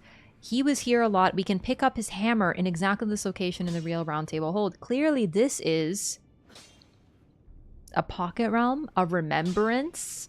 The fact that it's hewn into the Erd Tree suggests the latter. The reason we know it's in the Erd Tree is because when the Erd Tree is set alight, this place starts burning too, and his memory starts to go. Because his memory is literally burning, and thus he doesn't remember. His chains eventually burn through, symbolically freeing him. Well, not symbolically, he's free, he's literally free. But he doesn't want to leave because he was never a traditional prisoner. He was always a prisoner of his own will. So when he says don't read too much into it, is because he doesn't really want to get into it. And the fact that he's trapped by the Roundtable Holds, yeah, it's a little bit like Gehrman was. Okay, let's... Oh, I completely did not see you. I looked everywhere. I'm like, where's Gideon? It's really weird that Gideon isn't here. It turns out you're so irrelevant that I didn't notice you there.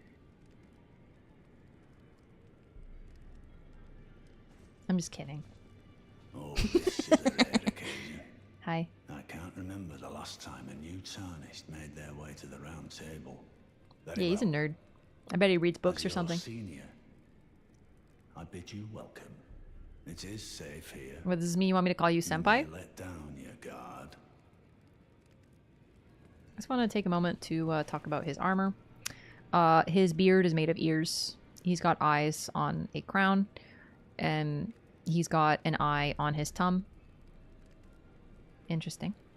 Another eye there. I don't know what that is anatomically, but it makes me uncomfortable, so we're moving on. Got a couple eyes on his knees. Eyes all over his feet.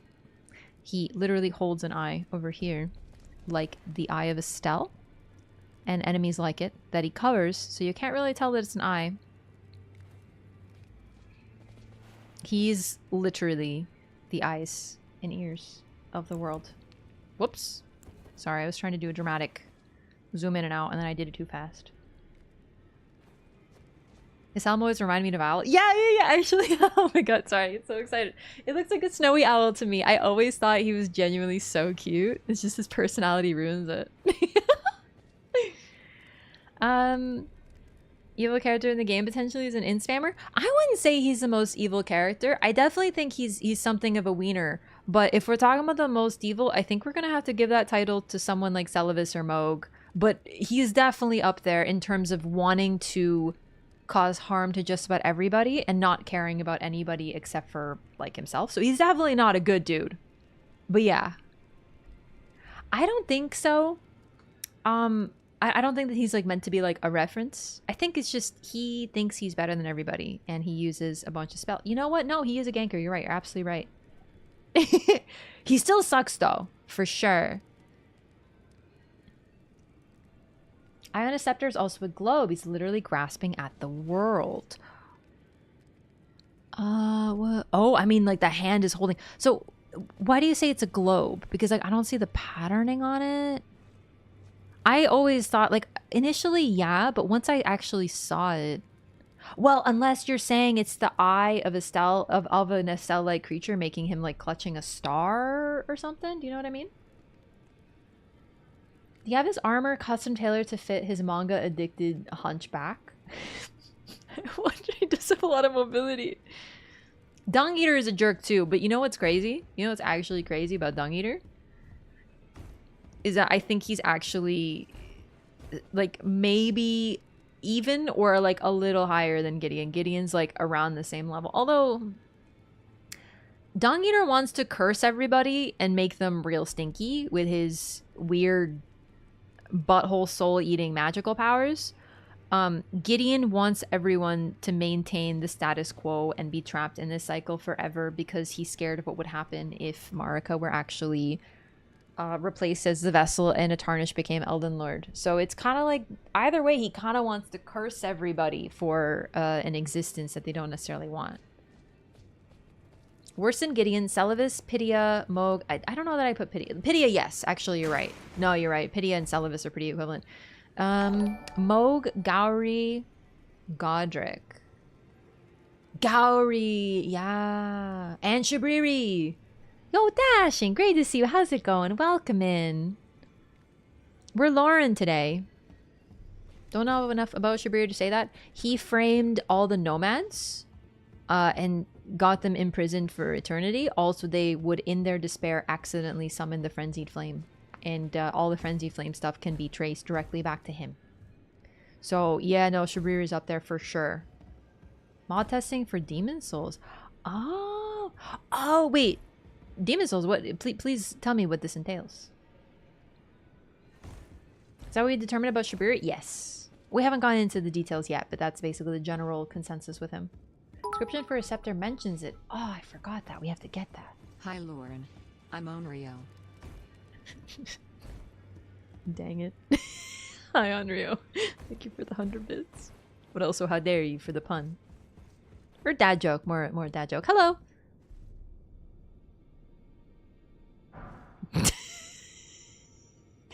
More evidence that FromSoft has a sense of humor. They make you wait a few seconds staring at this NPC for a gesture to pop up that says, what do you want? They make you stare at him and be like...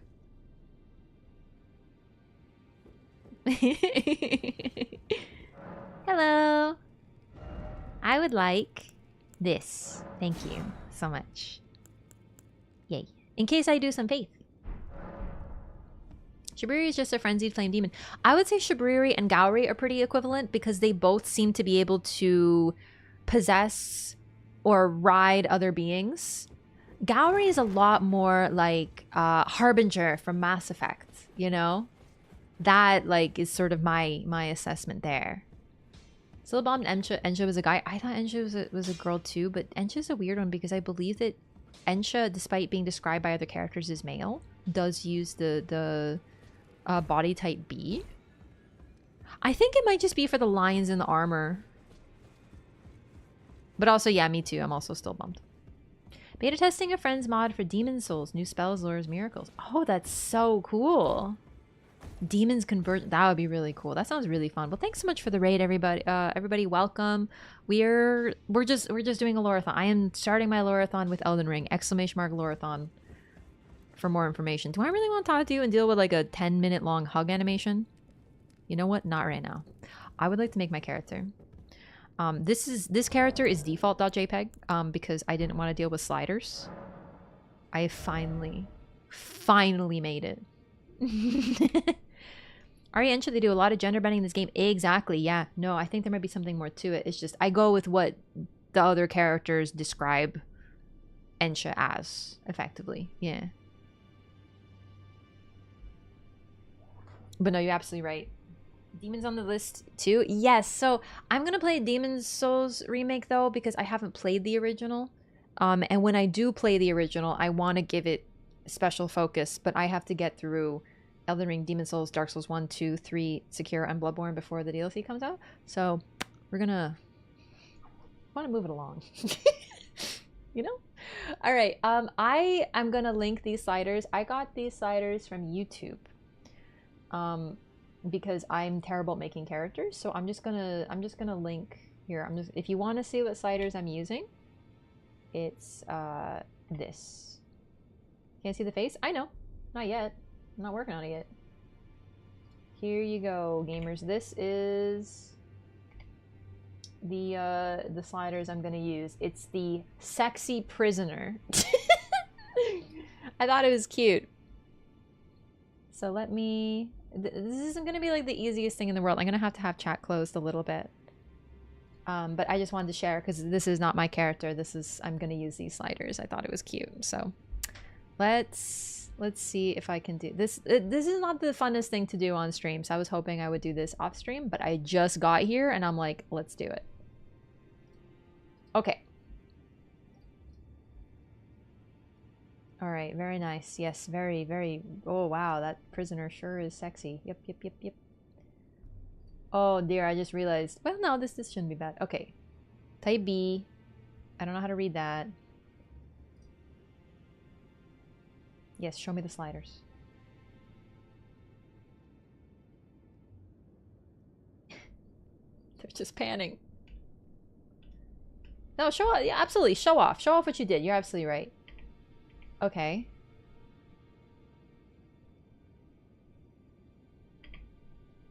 Okay, that's just young. Here we go. Oh, this is where it's gonna get complicated. Juice, base template. What? Is that what I clicked? Oh no. I'm already lost. Sylveon? Raffion? Raffion was so cursed. I miss her face a lot too. Mesmer's GF? Yeah, that's what I named her. Hang on, I'm already lost. Alright, so you click this, detailed appearance, and then...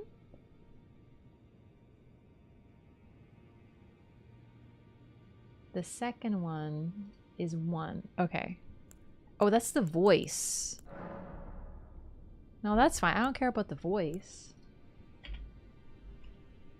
Okay. The skin color... I mean, I could play with it, but... I don't know. How do they do this?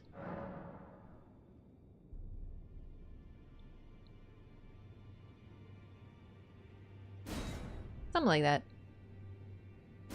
Okay. Man, I've never done sliders by someone who has their thing listed in JP. Oh my god, I'm already lost. Man. Mesmer ain't even out yet and he already got fans? You have no idea. I stole Mesmer's face for mine? Tempting.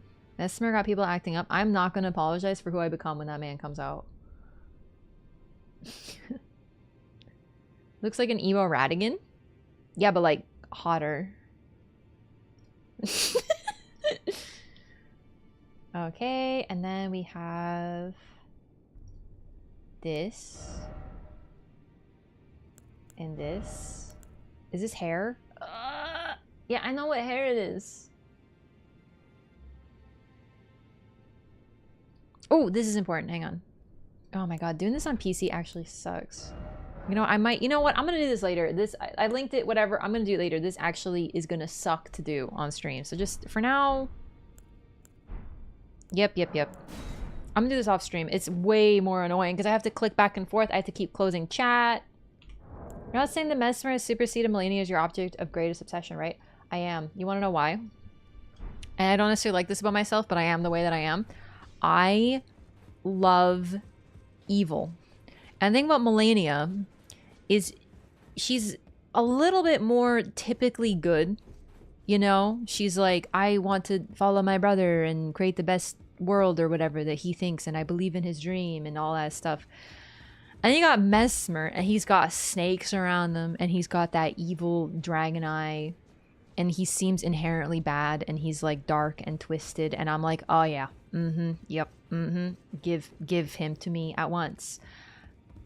I can't help it. I love Malenia. I love how tall and strong and redheaded and phallic her sword is, and I love, like, I want her to crush me, but she's also quite good, you know? The snarky dropout to Malenia's horse girl. Listen, if anyone in this lore is a horse girl, that's Radon, okay? Also, yeah, Malenia has like the tragic past. She was like cursed and stuff from birth, and oof, phallic. Oh my, bruh. Listen, I was talking to someone recently, and I said that I think Mesmer is the most phallic character they've ever done in FromSoft, and he was like, "Why?" And I was like, "He's literally got a snake where his wiener is. He's got a snake wiener, bro. He's stretched, elongated. He's seductive. His name is a term for animal magnetism and hypnotism, and then he's got a snake wiener. He's like literally every checklist for phallocentrism I've ever seen. Mesmer better than Artorias. That man got me into Soulsborne games to begin with. I love Artorias. I saw a meme today that was like, I love tall, strong guy with big sword perched on shoulder. Gotta be one of my favorite genders. And I was like, oh shit, it me. It was like a picture of Nuts from Burke and Artorias and Blaidd and all these. And I was like, Shadow of the Wang trees. Okay, we're gonna hang on. We're playing this video game. Give me a moment. I'm distracted. Why do I have no weapons? Weird. Okay. Hi. You're wonderful and cute. And please allow me to express my thanks for giving me that keepsake from my men. It was as if I was frozen. Riker is literally the snake, though. He even pulls out a valid object out of a snake. Where do you think that Riker got the inspo from? Please, take this. He gives you a golden seed. So, basically, you might have noticed, sorry, I talked over it because I was very excited. We're talking about my favorite topic, Mesmer. But she thanks you for this little mini quest, and she presents to you the golden seed directly. If you haven't done this route for Roderika's quest, you might notice that there's some minor differences. She doesn't appear to the Roundtable Hold herself. She tells you she's going. Also, she doesn't leave a golden seed for you at her previous location. She gives it to you directly. Either way, it's meant for you.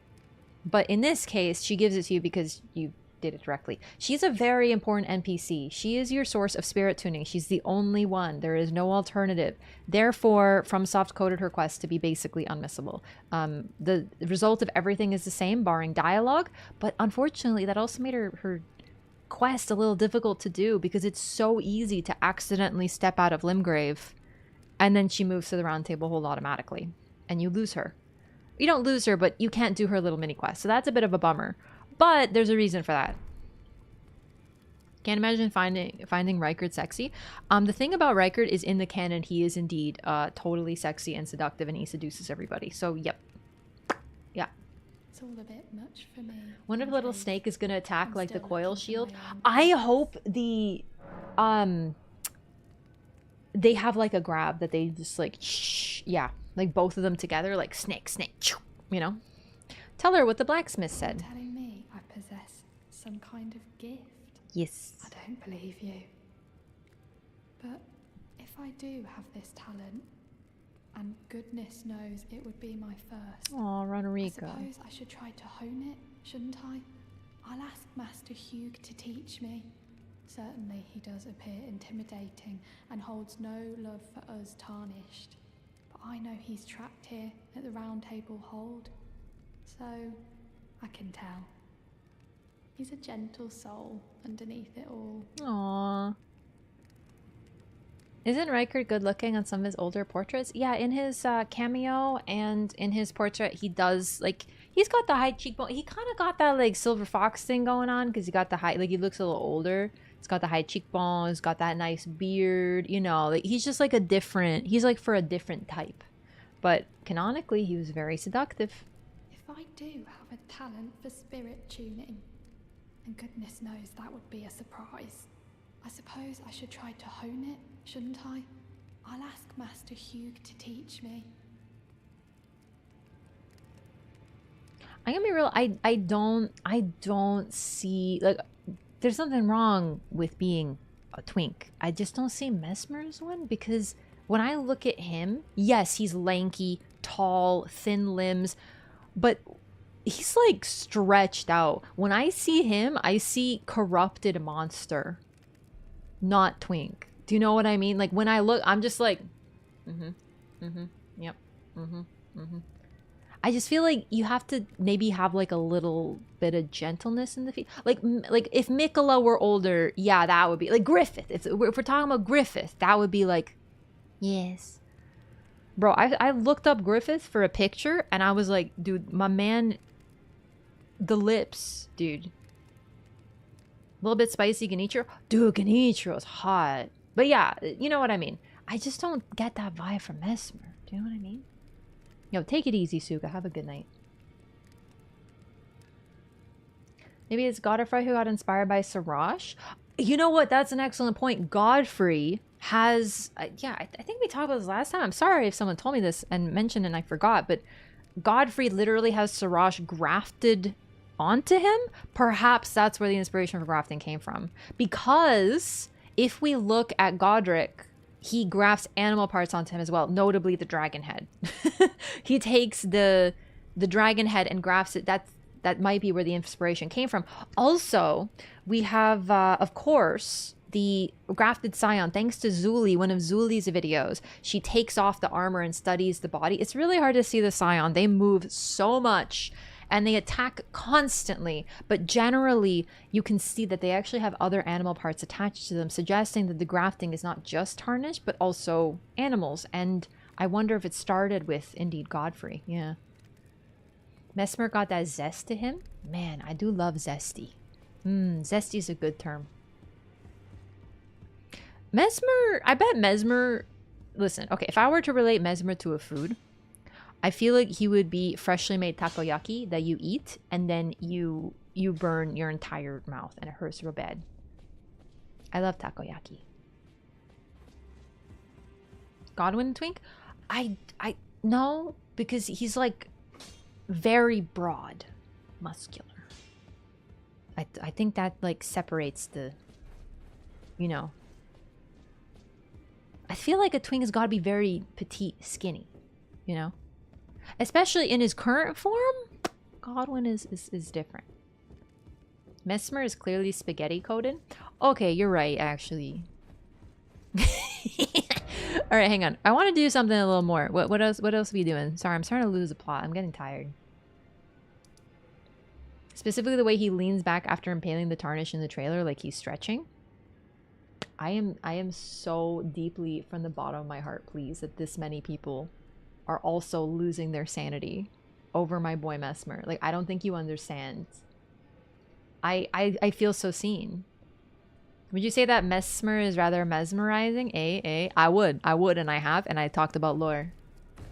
Hang on, chat. I have to share something with you. I forgot about this. I'm sorry. I'm not gonna do it on YouTube. I'll set it up later. But I'll read it to you so you'll have an idea, okay?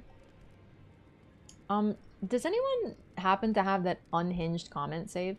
You know the one I'm talking about. Is this Twitch? The nothing is true permitted or whatever, that comment. Does anyone happen to have that saved? Let me find it. Also, by the way, how is the quality on the stream?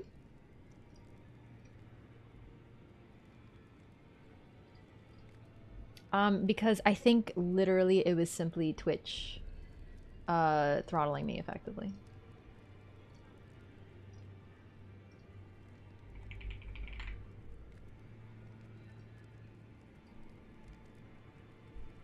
Mm. 720p? I think it's Twitch. Seriously, I think my thing's fine. In fact, I'm back to like streaming at 8,000 kbps. Okay, hang on. I'm looking for something.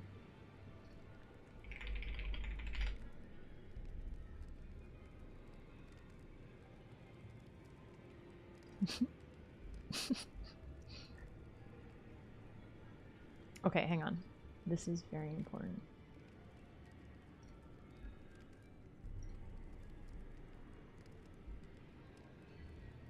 Okay.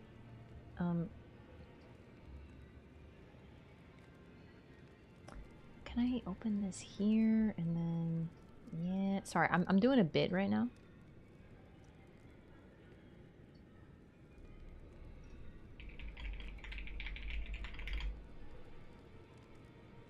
I swear, it was probably not even gonna be that funny, but I think it's gonna be really funny. Mesmer's stance on collector figurine is same as basic not aggro clean rot knights. Who cosplaying who? I think that the Mesmer probably came first, but who knows? Also, yeah, that was Ain who tweeted that first, and then Vadi put that in Vadi's video and credited Ain. It's really funny when like people I know cross over. Been here for hours, no issue. I'm really glad to hear that. Why are we sexualizing NPCs? Listen, if you're gonna sexualize any NPC, it should be the most phallic one that I've ever seen on the planet. He literally is like mesmerizing. Also, it's in the canon. I did a tweet on it. Linger on the mesmerize for Mesmer. Man, now that got irritate now. Man, now that got irritate now. I'm doing a pasta right now. You're gonna be like, what the fuck are you doing right now? Do you think the website you look up to is manifesting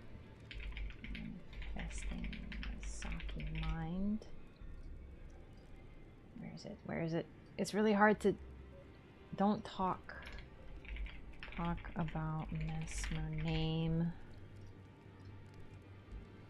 Coming out of context. Website. Nothing. Nothing.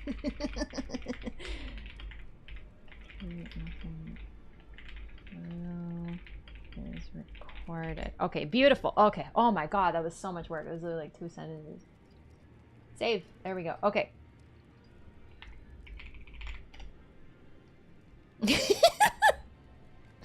Okay, this is a pasta that I've shared for you. I don't know if we should be letting Raph cook. It's not me. It's a comment that I received, and as usual, sometimes we save pastas in the channel if they're particularly interesting, and this one really stuck with me. Wow, you still linger on the mesmerized for Mesmer. Now, man, now that got irritate now. Do you think the website you look up to is manifesting Miyazaki mind? Don't talk about Mesmer name coming out of context of website. Nothing is recorded. It's true. Nothing true is recorded. I got this context because I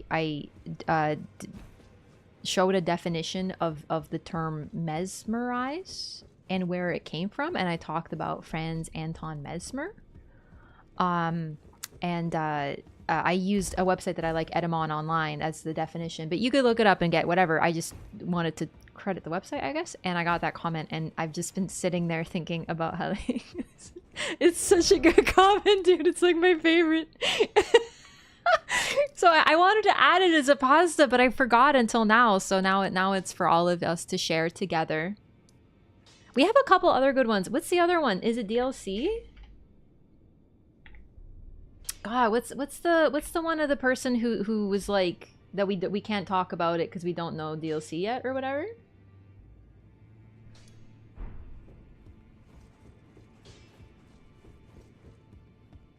Yeah, I will not apologize. Listen, Mesmer is actually my BF, so it's okay that, you know, I lust after him. Like her serpent drip. Thank you. I have to make her face. Don't look at the face yet. She's default.jpg. We're working on her. We're cooking. Okay, we're cooking. Let's do a couple dungeons. There it is. Thank you, Jake. Dude, how the hell do you all have any confidence at all about theories when any DLC isn't out at all? You Soulsborne snobs are literally like QAnon freaks with this stuff. It's getting annoying. Can we please wait for DLC? Based on nothing. That one's a slight alteration. The based on nothing came a little later, but we couldn't fit it in, so we kind of just added it on. But it's like... That's OG. We got that like 2 years ago. But it's kind of cute too, not gonna lie. I'm really glad that you like the face. It's literally default commoner, I think.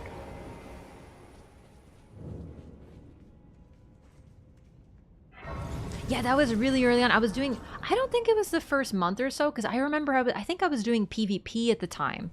Wait, no, I did do PvP in the first month, but I think it was slightly after that. But I could be remembering wrong. I don't know. I have this memory of doing Lanedell invasions before, it was way before Wexdust. And I was like, bro.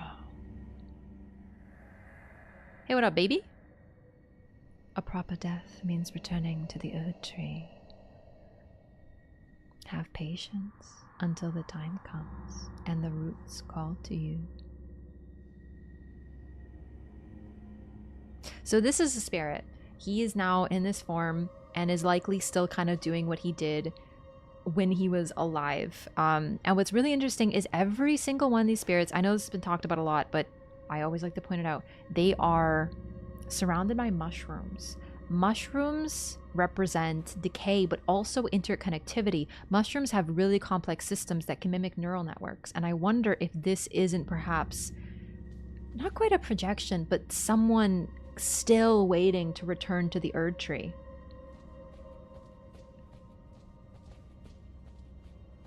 And this is, you know, what he's telling you. He's introducing us to the lore here. A proper death means returning to the Erd Tree. Have patience until the time comes and the roots call to you. And the roots will never call to him because he's kind of stuck. Mushrooms are important in Elden Ring, definitely. I don't think it's insignificant that Ronnie's hat looks like a mushroom with snow crystals underneath. Like the mushroom-y aspect of the hat, as well as the witchiness of it, I think is meant to be significant. We have scarlet rot mushrooms everywhere. Even the concept of rebirth and new life in the form of decay and then birthing new life has been twisted in this world. That was VA quality? Thank you. I do like to try sometimes. Most of the time I do a little goober voice, but I like to mix it up sometimes. The rot is basically a fungal system. I'm one-handing, one moment. It is, but it's really interesting that every single spirit has it. I really don't think it's a coincidence. I wonder if this is something that's going to be expanded upon or if it's just supposed to be a hint, but you know, it's good to look at. Buzz Killington in disguise? I don't remember. Who's Buzz Killington? That name sounds familiar. Some people even think the Erd Tree looks like a giant mushroom. I personally don't see that. But I mean, if I eyeballed it, I feel like I maybe could, you know? Since spirits occur naturally when they don't die near or aren't buried by Erd Tree roots, some spirits are captured and infused into ashes, some spirits turn into remembrances. Yeah, notably every spirit that occurs naturally. Actually, I think there might be one exception. We have to look. In the Volcano Manor, the spirit who tells you to use the Serpent Hunter to defeat Rykard, I don't know if he is mushrooms. That's one we gotta look at, actually.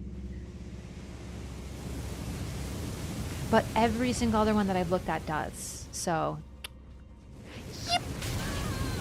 I thought I owned that. When dead trees are colonized by fungus, the Halig tree is interesting because the tree is definitely dying, but trees take a long time to die. It's early in the VOD upload today. Yeah, but I don't remember. I wasn't looking too closely, so we can take a look. Also looks a little different. Yes, it is. It is definitely a little different. So there might be some significance to it, but I wonder. It's something we gotta assess. And the color, great point. Yeah. Is Mesmer mentioned anywhere in the base game? Where does that name come from? The name comes from just the DLC trailer. Like, we do not know, unless you mean, like, do you mean how do we know his name, or oof?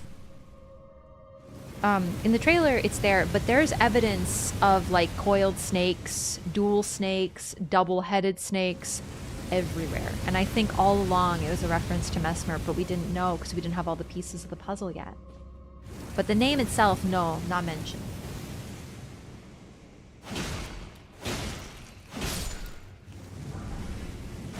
Oh, wow, that was way bigger range than I thought it would be. Wow, I love imps so much. They're so great. Fantastic enemies. Thank you so much.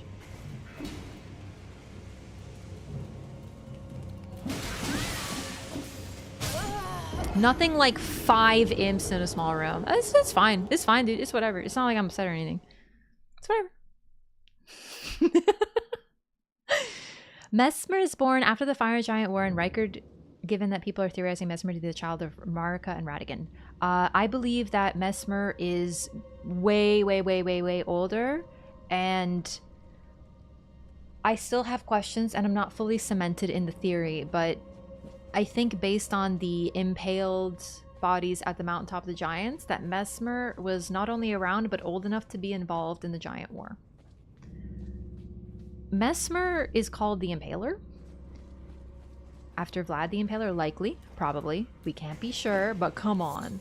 And then we have a place where giant corpses are impaled and have been since that war. It is a horrific place with blasphemy hands all over the place. Don't think it's a coincidence for sure. And the Impaler's catacombs, yep. But honestly, there's not too much special there. It's definitely notable, but we went in there and there's not really anything that, you know, points to anything too crazy with that. Yes, and the imagery of the stakes impaled matches. Oh, I didn't realize I hit the dang thing. I guess I just should have done that before. Spear's the same color as the fire? I'm not certain about the Marika thing. The main reason for that... One sec. Imps. Go, go, go, go, go, go, go, go, go, go, go. Cook them. Get cooked. Oh, there's more. Get cooked. Work smarter, not harder, gamers. Yeah, there's been a lot of stuff with Mesmer's Flame and Destined Death and all this. I personally don't see the exact same color. Mesmer's Flame has a lot of redness in it, but it doesn't look the same as Marika's thing. Like Marika's, the color of the stake in Marika. I'm not sure. Like I'm open to it. We're all in this together. We have like very, very little information. And having a link to Destined Death is definitely not outside the possibility because of Mesmer's really strong link to Melina, who everyone very consistently theorizes might be the Glow-Mite Queen, right? So there's definitely things there that might be associated. But at the same time, a part of me is like, my brother in Christ, this man has dragon eyes and is potentially the origin of Dragon Communion. He has potentially a link to the Formless Mother / the Blood Star as well, which we haven't seen yet, but is strongly hinted at. We have lava and primal fire, and then a weird darkness within his flame that looks runic and that we otherwise haven't seen. Like, how many things can we fit into one boy? Really read like the fire in Volcano Manor, and it looks lava-like. Do you know what I mean? Like, there's definitely something to that. I'm not saying no, it's just I'm sitting there like, bro, like, how much can we fit in one boy? Yes, and I agree. Mesmer's Flame is unique. I think that's 100% likely. But I definitely see links to other things that we have. The only dragon incant nerd that Raph likes, I literally overnight, I was like, bro, everyone's gonna roast me because I've changed my mind on dragon incants this quick, but I don't care, man. It's worth it for Mesmer. Seem closest to Volcano Manor and Bloodflame? Mm-hmm. I really do think that Mesmer's Flame is going to be unique, though. FromSoft DLC, they love to create new things, and they love to add new things that we haven't seen before. And even though there's links to things we have seen, I think it's likely to be something new. Something, in my opinion, akin to Chaos from Dark Souls, which is usually, to put it very simply, a combination of the light, the fire, and dark. It's not going to be the same. They never do the same thing. But when I see that flame, I'm like, Chaos Flame, the profane flame. And I get really excited because that's what I'm seeing, right? Impalement in the terms of heraldry. Mesmer's cape has a spear separating two coats of arms. And impaling a ring as well. Just simply like, yeah, it's split, but also is impaling a ring. Yeah, no, definitely. Yeah, we know name from trailer. Mesmer says his own name. And at the very end, where we see the collector's edition, it lists his name as Mesmer the Impaler. That's how we know. Also, give me a second. I gotta use the restroom. I'll be right back, okay?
Okay, hello.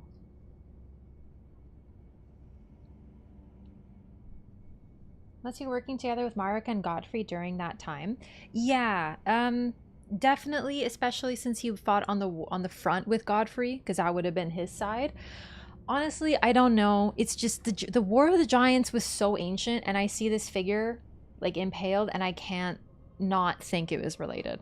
And yeah, Pink Nebula. Oh my god, I want to get into Pink Nebula right now. I've been like rolling that around my head forever. Also, yeah, exclamation mark song. It's a like, what do you call it? Royalty free cover of Blues in the Velvet Room. Yeah.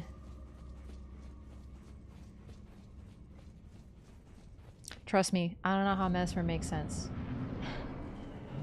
Is the one that burned the physical Earth Tree and caused the end of the Age of Abundance?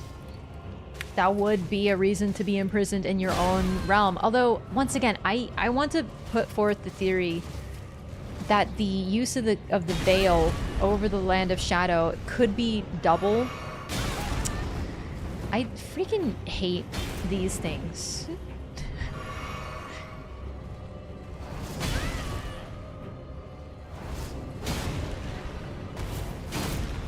No!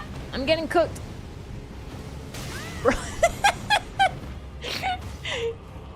I was gonna say, I've over-leveled a bit for this, so this might be a little easier, but, yeah, no, these guys still suck. I can kill it in, like, 3 hits.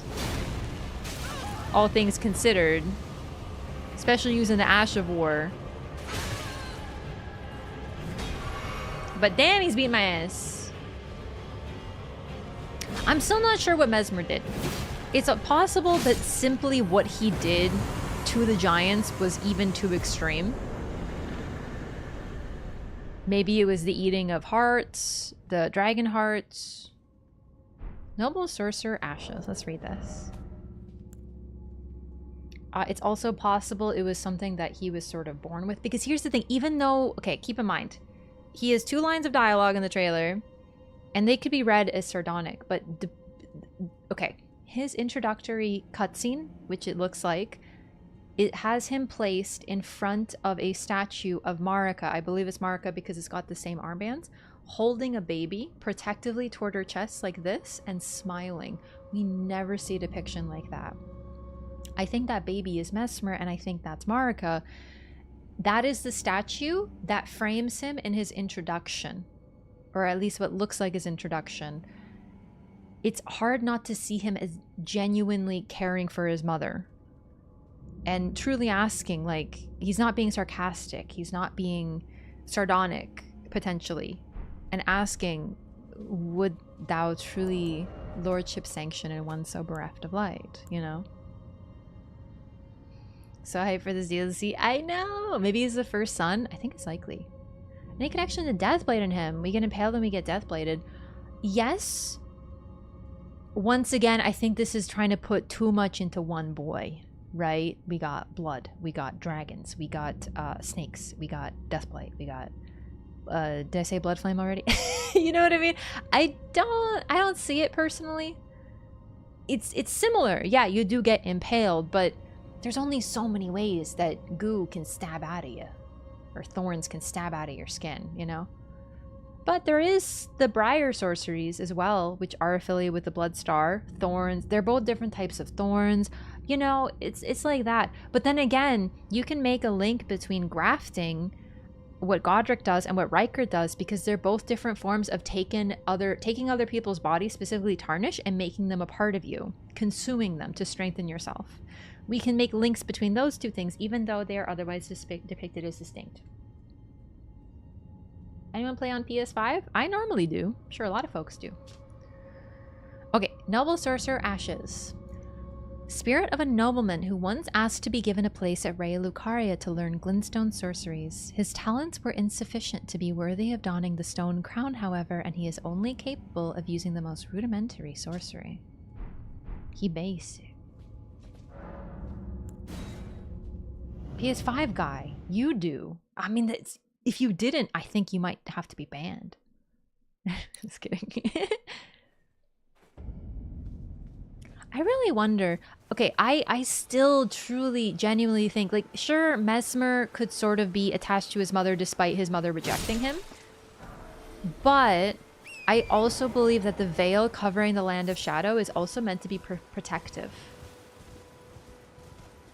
Once again, I tweeted about this. I wrote it out on Twitter. So if you want to see the full thing with my brain actually working, the Concealing Veil is an item associated with the Black Knives. I honestly believe it was made by Marika. But even if it wasn't, it's associated with those very closely associated with Marika. Another item associated with her is Marika's Mischief, also known as the Mimic Veil, associating another item similar to that with her. I really wonder... Oh wait, I could fight a Geel now. I totally forgot about a Geel, no? Yeah, let's fight a Geel. I should be able to take him out now. But anyway, the Concealing Veil, I had a realization that the Concealing Veil hides things, but it also protects them. The Black Knives wear the Concealing Veil because it keeps them safe. So hiding something isn't necessarily to punish it and seal it away. It is also to protect it. And I haven't been able to get that interpretation out of my head since I thought of it. The whole thing with Marika's bedchamber, the Divine Towers, absolutely, I'm all for it. But I think that there might be a secondary thing. Where did Marika, if she's the one who did it, where did she get the idea or the concept of using cloth to drape over to hide something? It sounds like it's something that she's been doing in microversion for a while. Hey, let's go for a ride. You and me, let's go running. Horse riding together. Yay.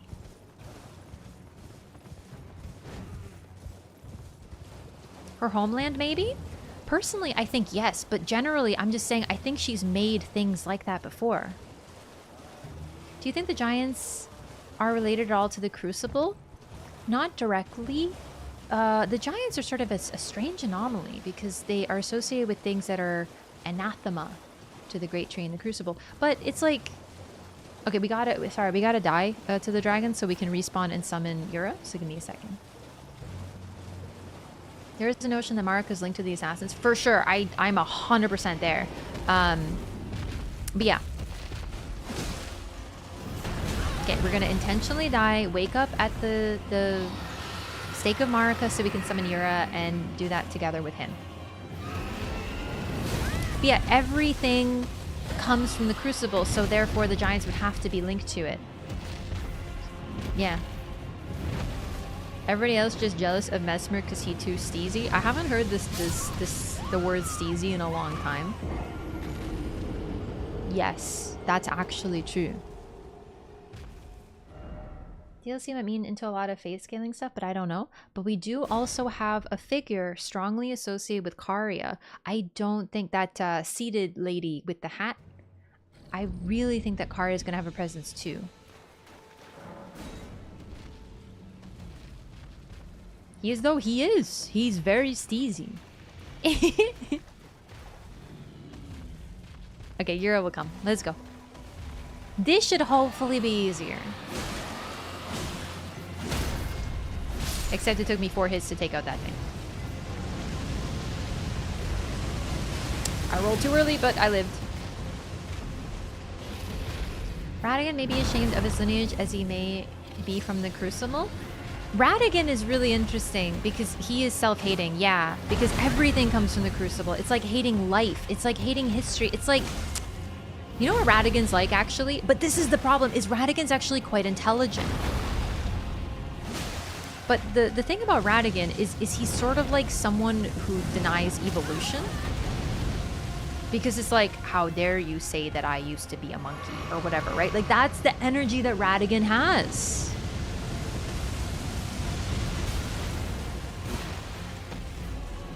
I came from the Crucible? How dare you? Only stinky things come from the Crucible.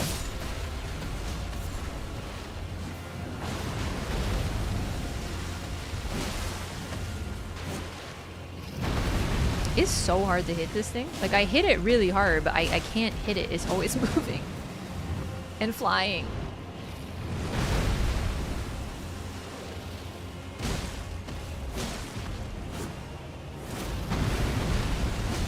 Oh, good dodge, Yura. What a gamer. Also, this is literally taking more time. I swear. Oh, there we go. There we go. There we go. Come here. You know what? Wait, why didn't you do the follow-up? Oh no, did I get stuck? Well, that was a terrible waste of damage. Well, what can you do?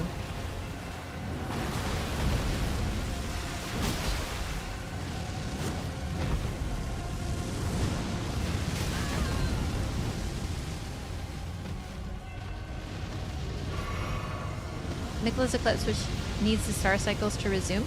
I don't know if it has to do with the eclipse. It could. It could simply... Alright. Someone said this on the Elden Ring channel of my Discord, and I don't remember who. If you're here... But, stars literally cast shadows because they are light. Like, what if it's as simple as the lands of shadow could not be accessed or change until the stars started moving again? Because if light doesn't change, shadows can't change either. Could be eclipse.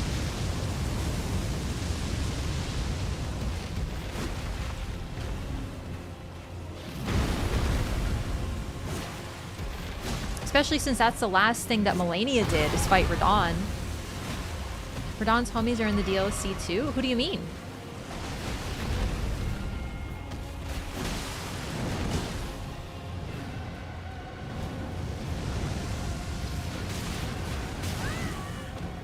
New Elden Ring playthrough because of DLC. I love this game.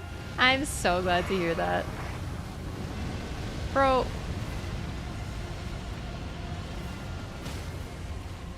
Honestly, genuinely kind of an annoying as hell dragon. I'm not gonna lie to you. Really? My brother in Christ, you are like a whole kilometer away. I should have ran from like to the right or something. I know. Oh, now he's flying. Oh goodness, is it my freaking birthday to be treated to so many fire attacks back to back? Flying Dragon Aguila? Don't you freaking actually dare.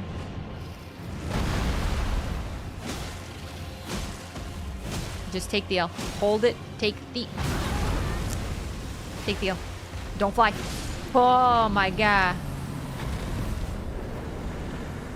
Alright, let's go talk to Yura, because I just found out in this playthrough that you can summon him for this fight. I genuinely did not even know that. As a result, we'll do that cave later. We might get new dialogue from him. Is this live? Yeah, it sure is. Hello. Go back to normal weapons with normal movesets? I don't think that's strange at all. Everyone likes different things. I don't like spells. Every time I'm like, I'm gonna use spells. I never use spells. Maybe this time though I'll use spells. We'll see. Is this live? Love it? No, you gotta check. You never know. Listen, the YouTube folks, they're not used to lives because YouTube is very much like a pre-recorded thing. Like, I know you guys know what it is. But you know, like, and also, frankly, I feel like the YouTube community is not used to someone who actually reads the YouTube chat. Real talk. There you are. There's so many spells in Elden Ring, though. That was my I know. first dragon hunt in quite some time. This is new. Paired up with a hothead like you. It was just like old times. Aww. Now that you've so impressively felled that dragon. This is new dialogue. The heart you brought back. It's used in Dragon Communion. If you should find yourself overcome by hunger for the heart, yearning for its strength, then seek the decrepit church on the little island off the western coast. You must not forget, though, those who partake in Dragon Communion will one day shed their humanity, their hunger for dragon, their yearning only worsens until the floodgates burst, unleashing eternal torment, the strength of a mighty dragon. Magnificent, but deadly. It's no surprise that Dragon Communion is ruinous. So he used to hunt dragons with a hot head, and now he warns people about what will happen. That was likely Eleonora.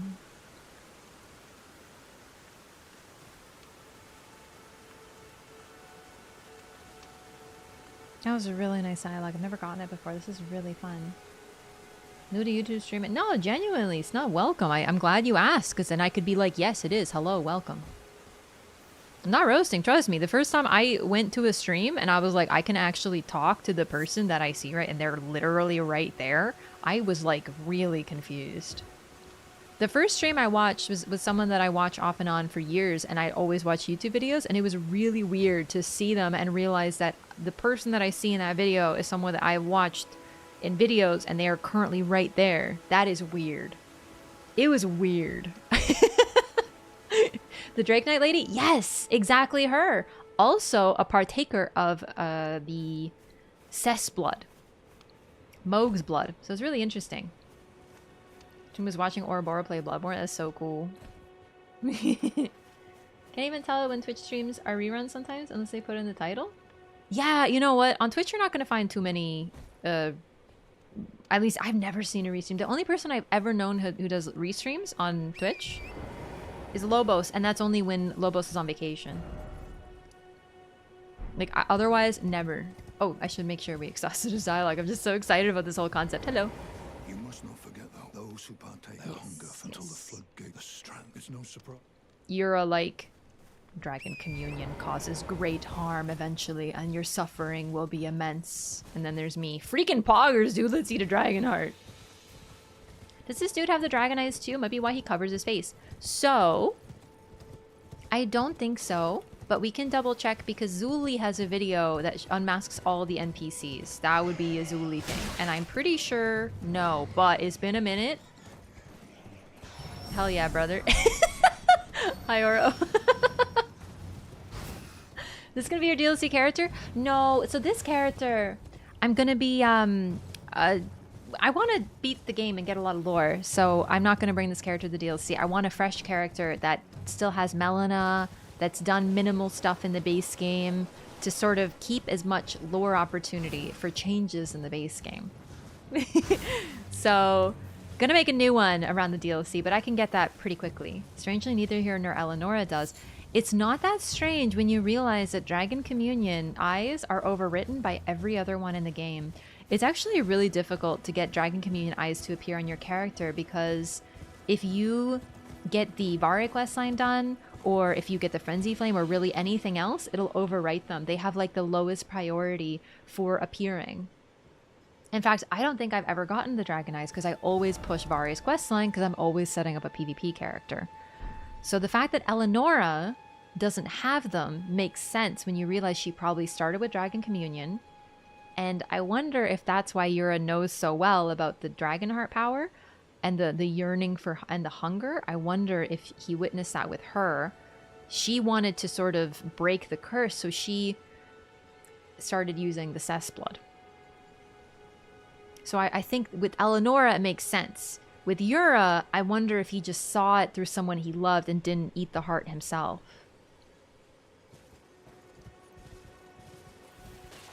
FromSoft DLCs are brutal. It's true. Change your character's eyes? Yes. So okay, Lyko, you can probably answer this. Can you pick dragon eyes? Because I don't have any right now, so I can't show it off. But you can pick which one you want to show, I think. Frenzy Flame overwrites the others. It's like a list. So Dragon Communion is overwritten by all others. Blood Eyes are overwritten by Frenzy. And I think that's pretty much how it goes. So yeah, you can change their eyes. You can Dragon Eyes however they get over. So can you go to the mirror and set them? Or are they gone if you get anything else? Oh, well done. Well done indeed. You made it through that entire mess all the way to Stormveil. And off you trotted to the Roundtable Hold. My sincerest congratulations. But how did you find the Round Table? Oh, you don't have to say it. Before, the Round Table was chock full of venerated warriors.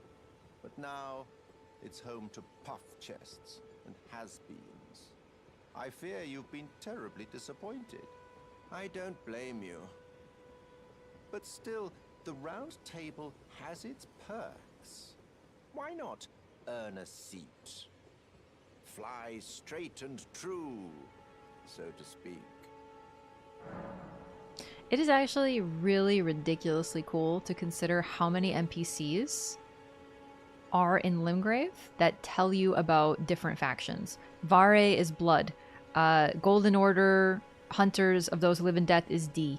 Roderika, nothing particularly in terms of faction, but she teaches you a lot about the Tarnished and Grace and different little tiny things, plus spirit tuning and the intricacies of that. Then we have Roger and Stormveil, who tells us a lot about being tarnished as well, and introduces us to Deathblight for the first time. Yura introduces us to Dragon Communion, and indirectly through the Bloody Fingers, who we later encounter more with Vare. Alexander introduces us to the Jars. Like, I swear, I know it's the start, so it's gotta be dense, but it is crazy how almost every single faction has an introduction here. No, take it easy, Graphic. Have a good night. Does using the needle at Placitus Axe reset your eyes? Honestly, I'm not sure. It will take off your Frenzy eyes, I believe. Frenzy is probably highest priority because of the lore world impact. Exactly, yeah, for sure. No doubt. Yura's Land of Reeds? Yeah, but I'm not talking about his origin. I'm talking about the things he teaches you about. He teaches you about Dragon Communion, and he introduces you to the Bloody Fingers and the Bloody Finger Hunters. It's really neat. Ah, and Nephilim. I haven't gotten to her yet. We have to find her in Stormveil, so yeah, absolutely. Stormlord.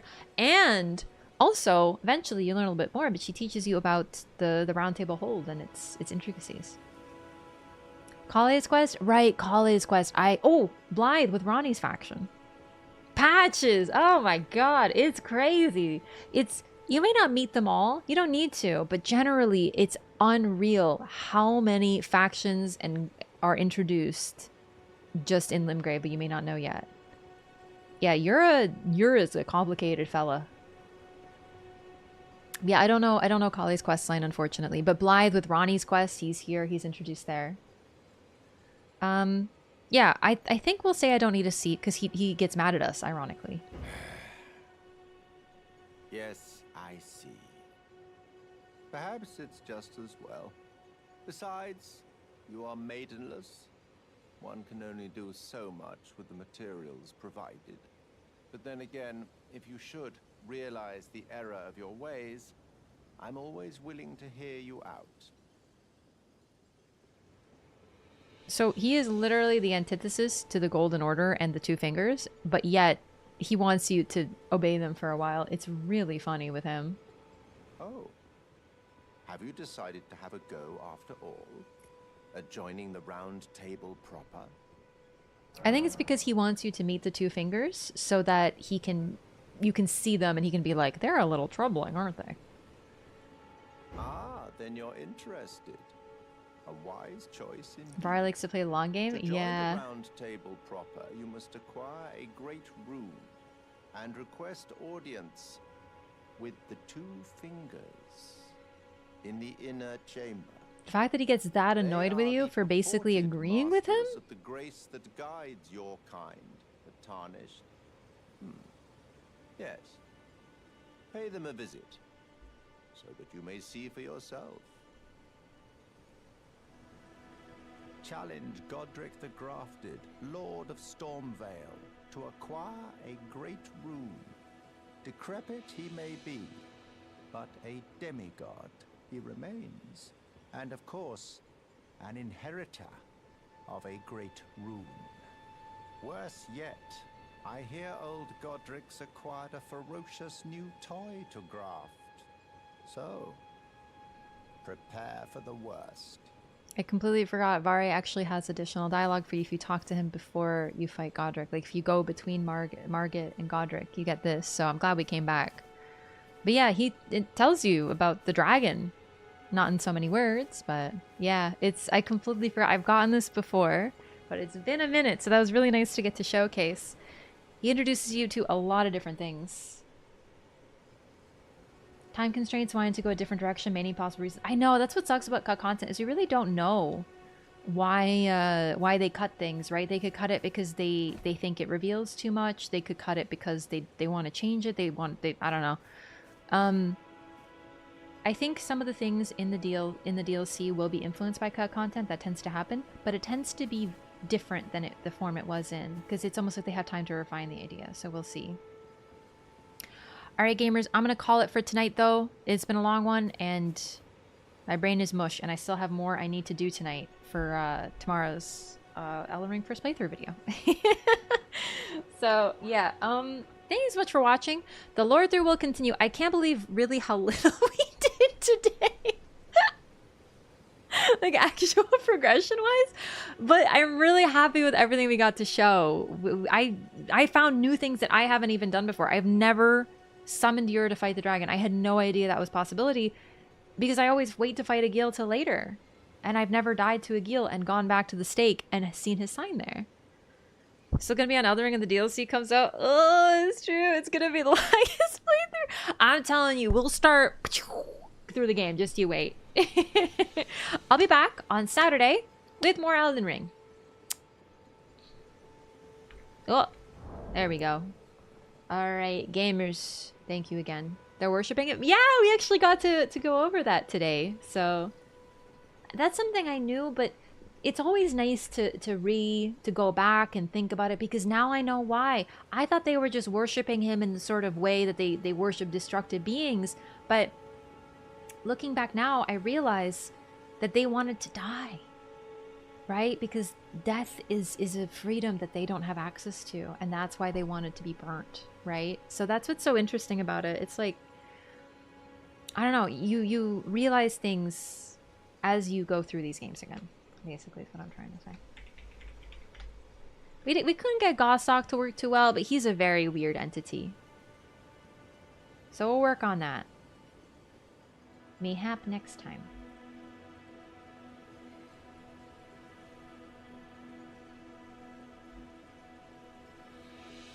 Alright, we're gonna raid Blanks today. He hit us with a raid the other night. So now we can pay him back with that. He does Elden Ring challenge runs. Very, very difficult ones. I believe he's doing rune level 1+0 right now. Which is just mind-boggling to me.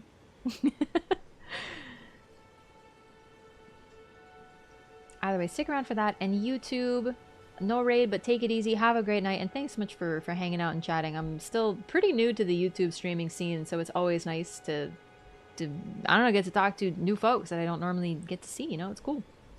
And yes, Lyco, thank you for posting the Discord. Make sure to join the Discord. Say yes to the rules. That's basically where I post go lives. So if you want to know when I'm streaming next, if you don't want to miss the lore through, check it out there. And Twitter, that's a big one too. I post on both. Don't forget to follow the channel, all that streamer stuff. Yep, you know the drill, but do it. We don't say it for our health after all.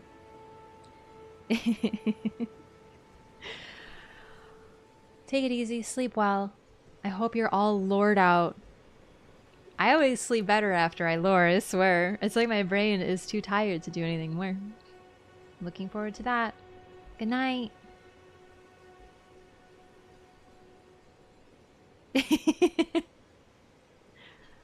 I'm not gonna do it.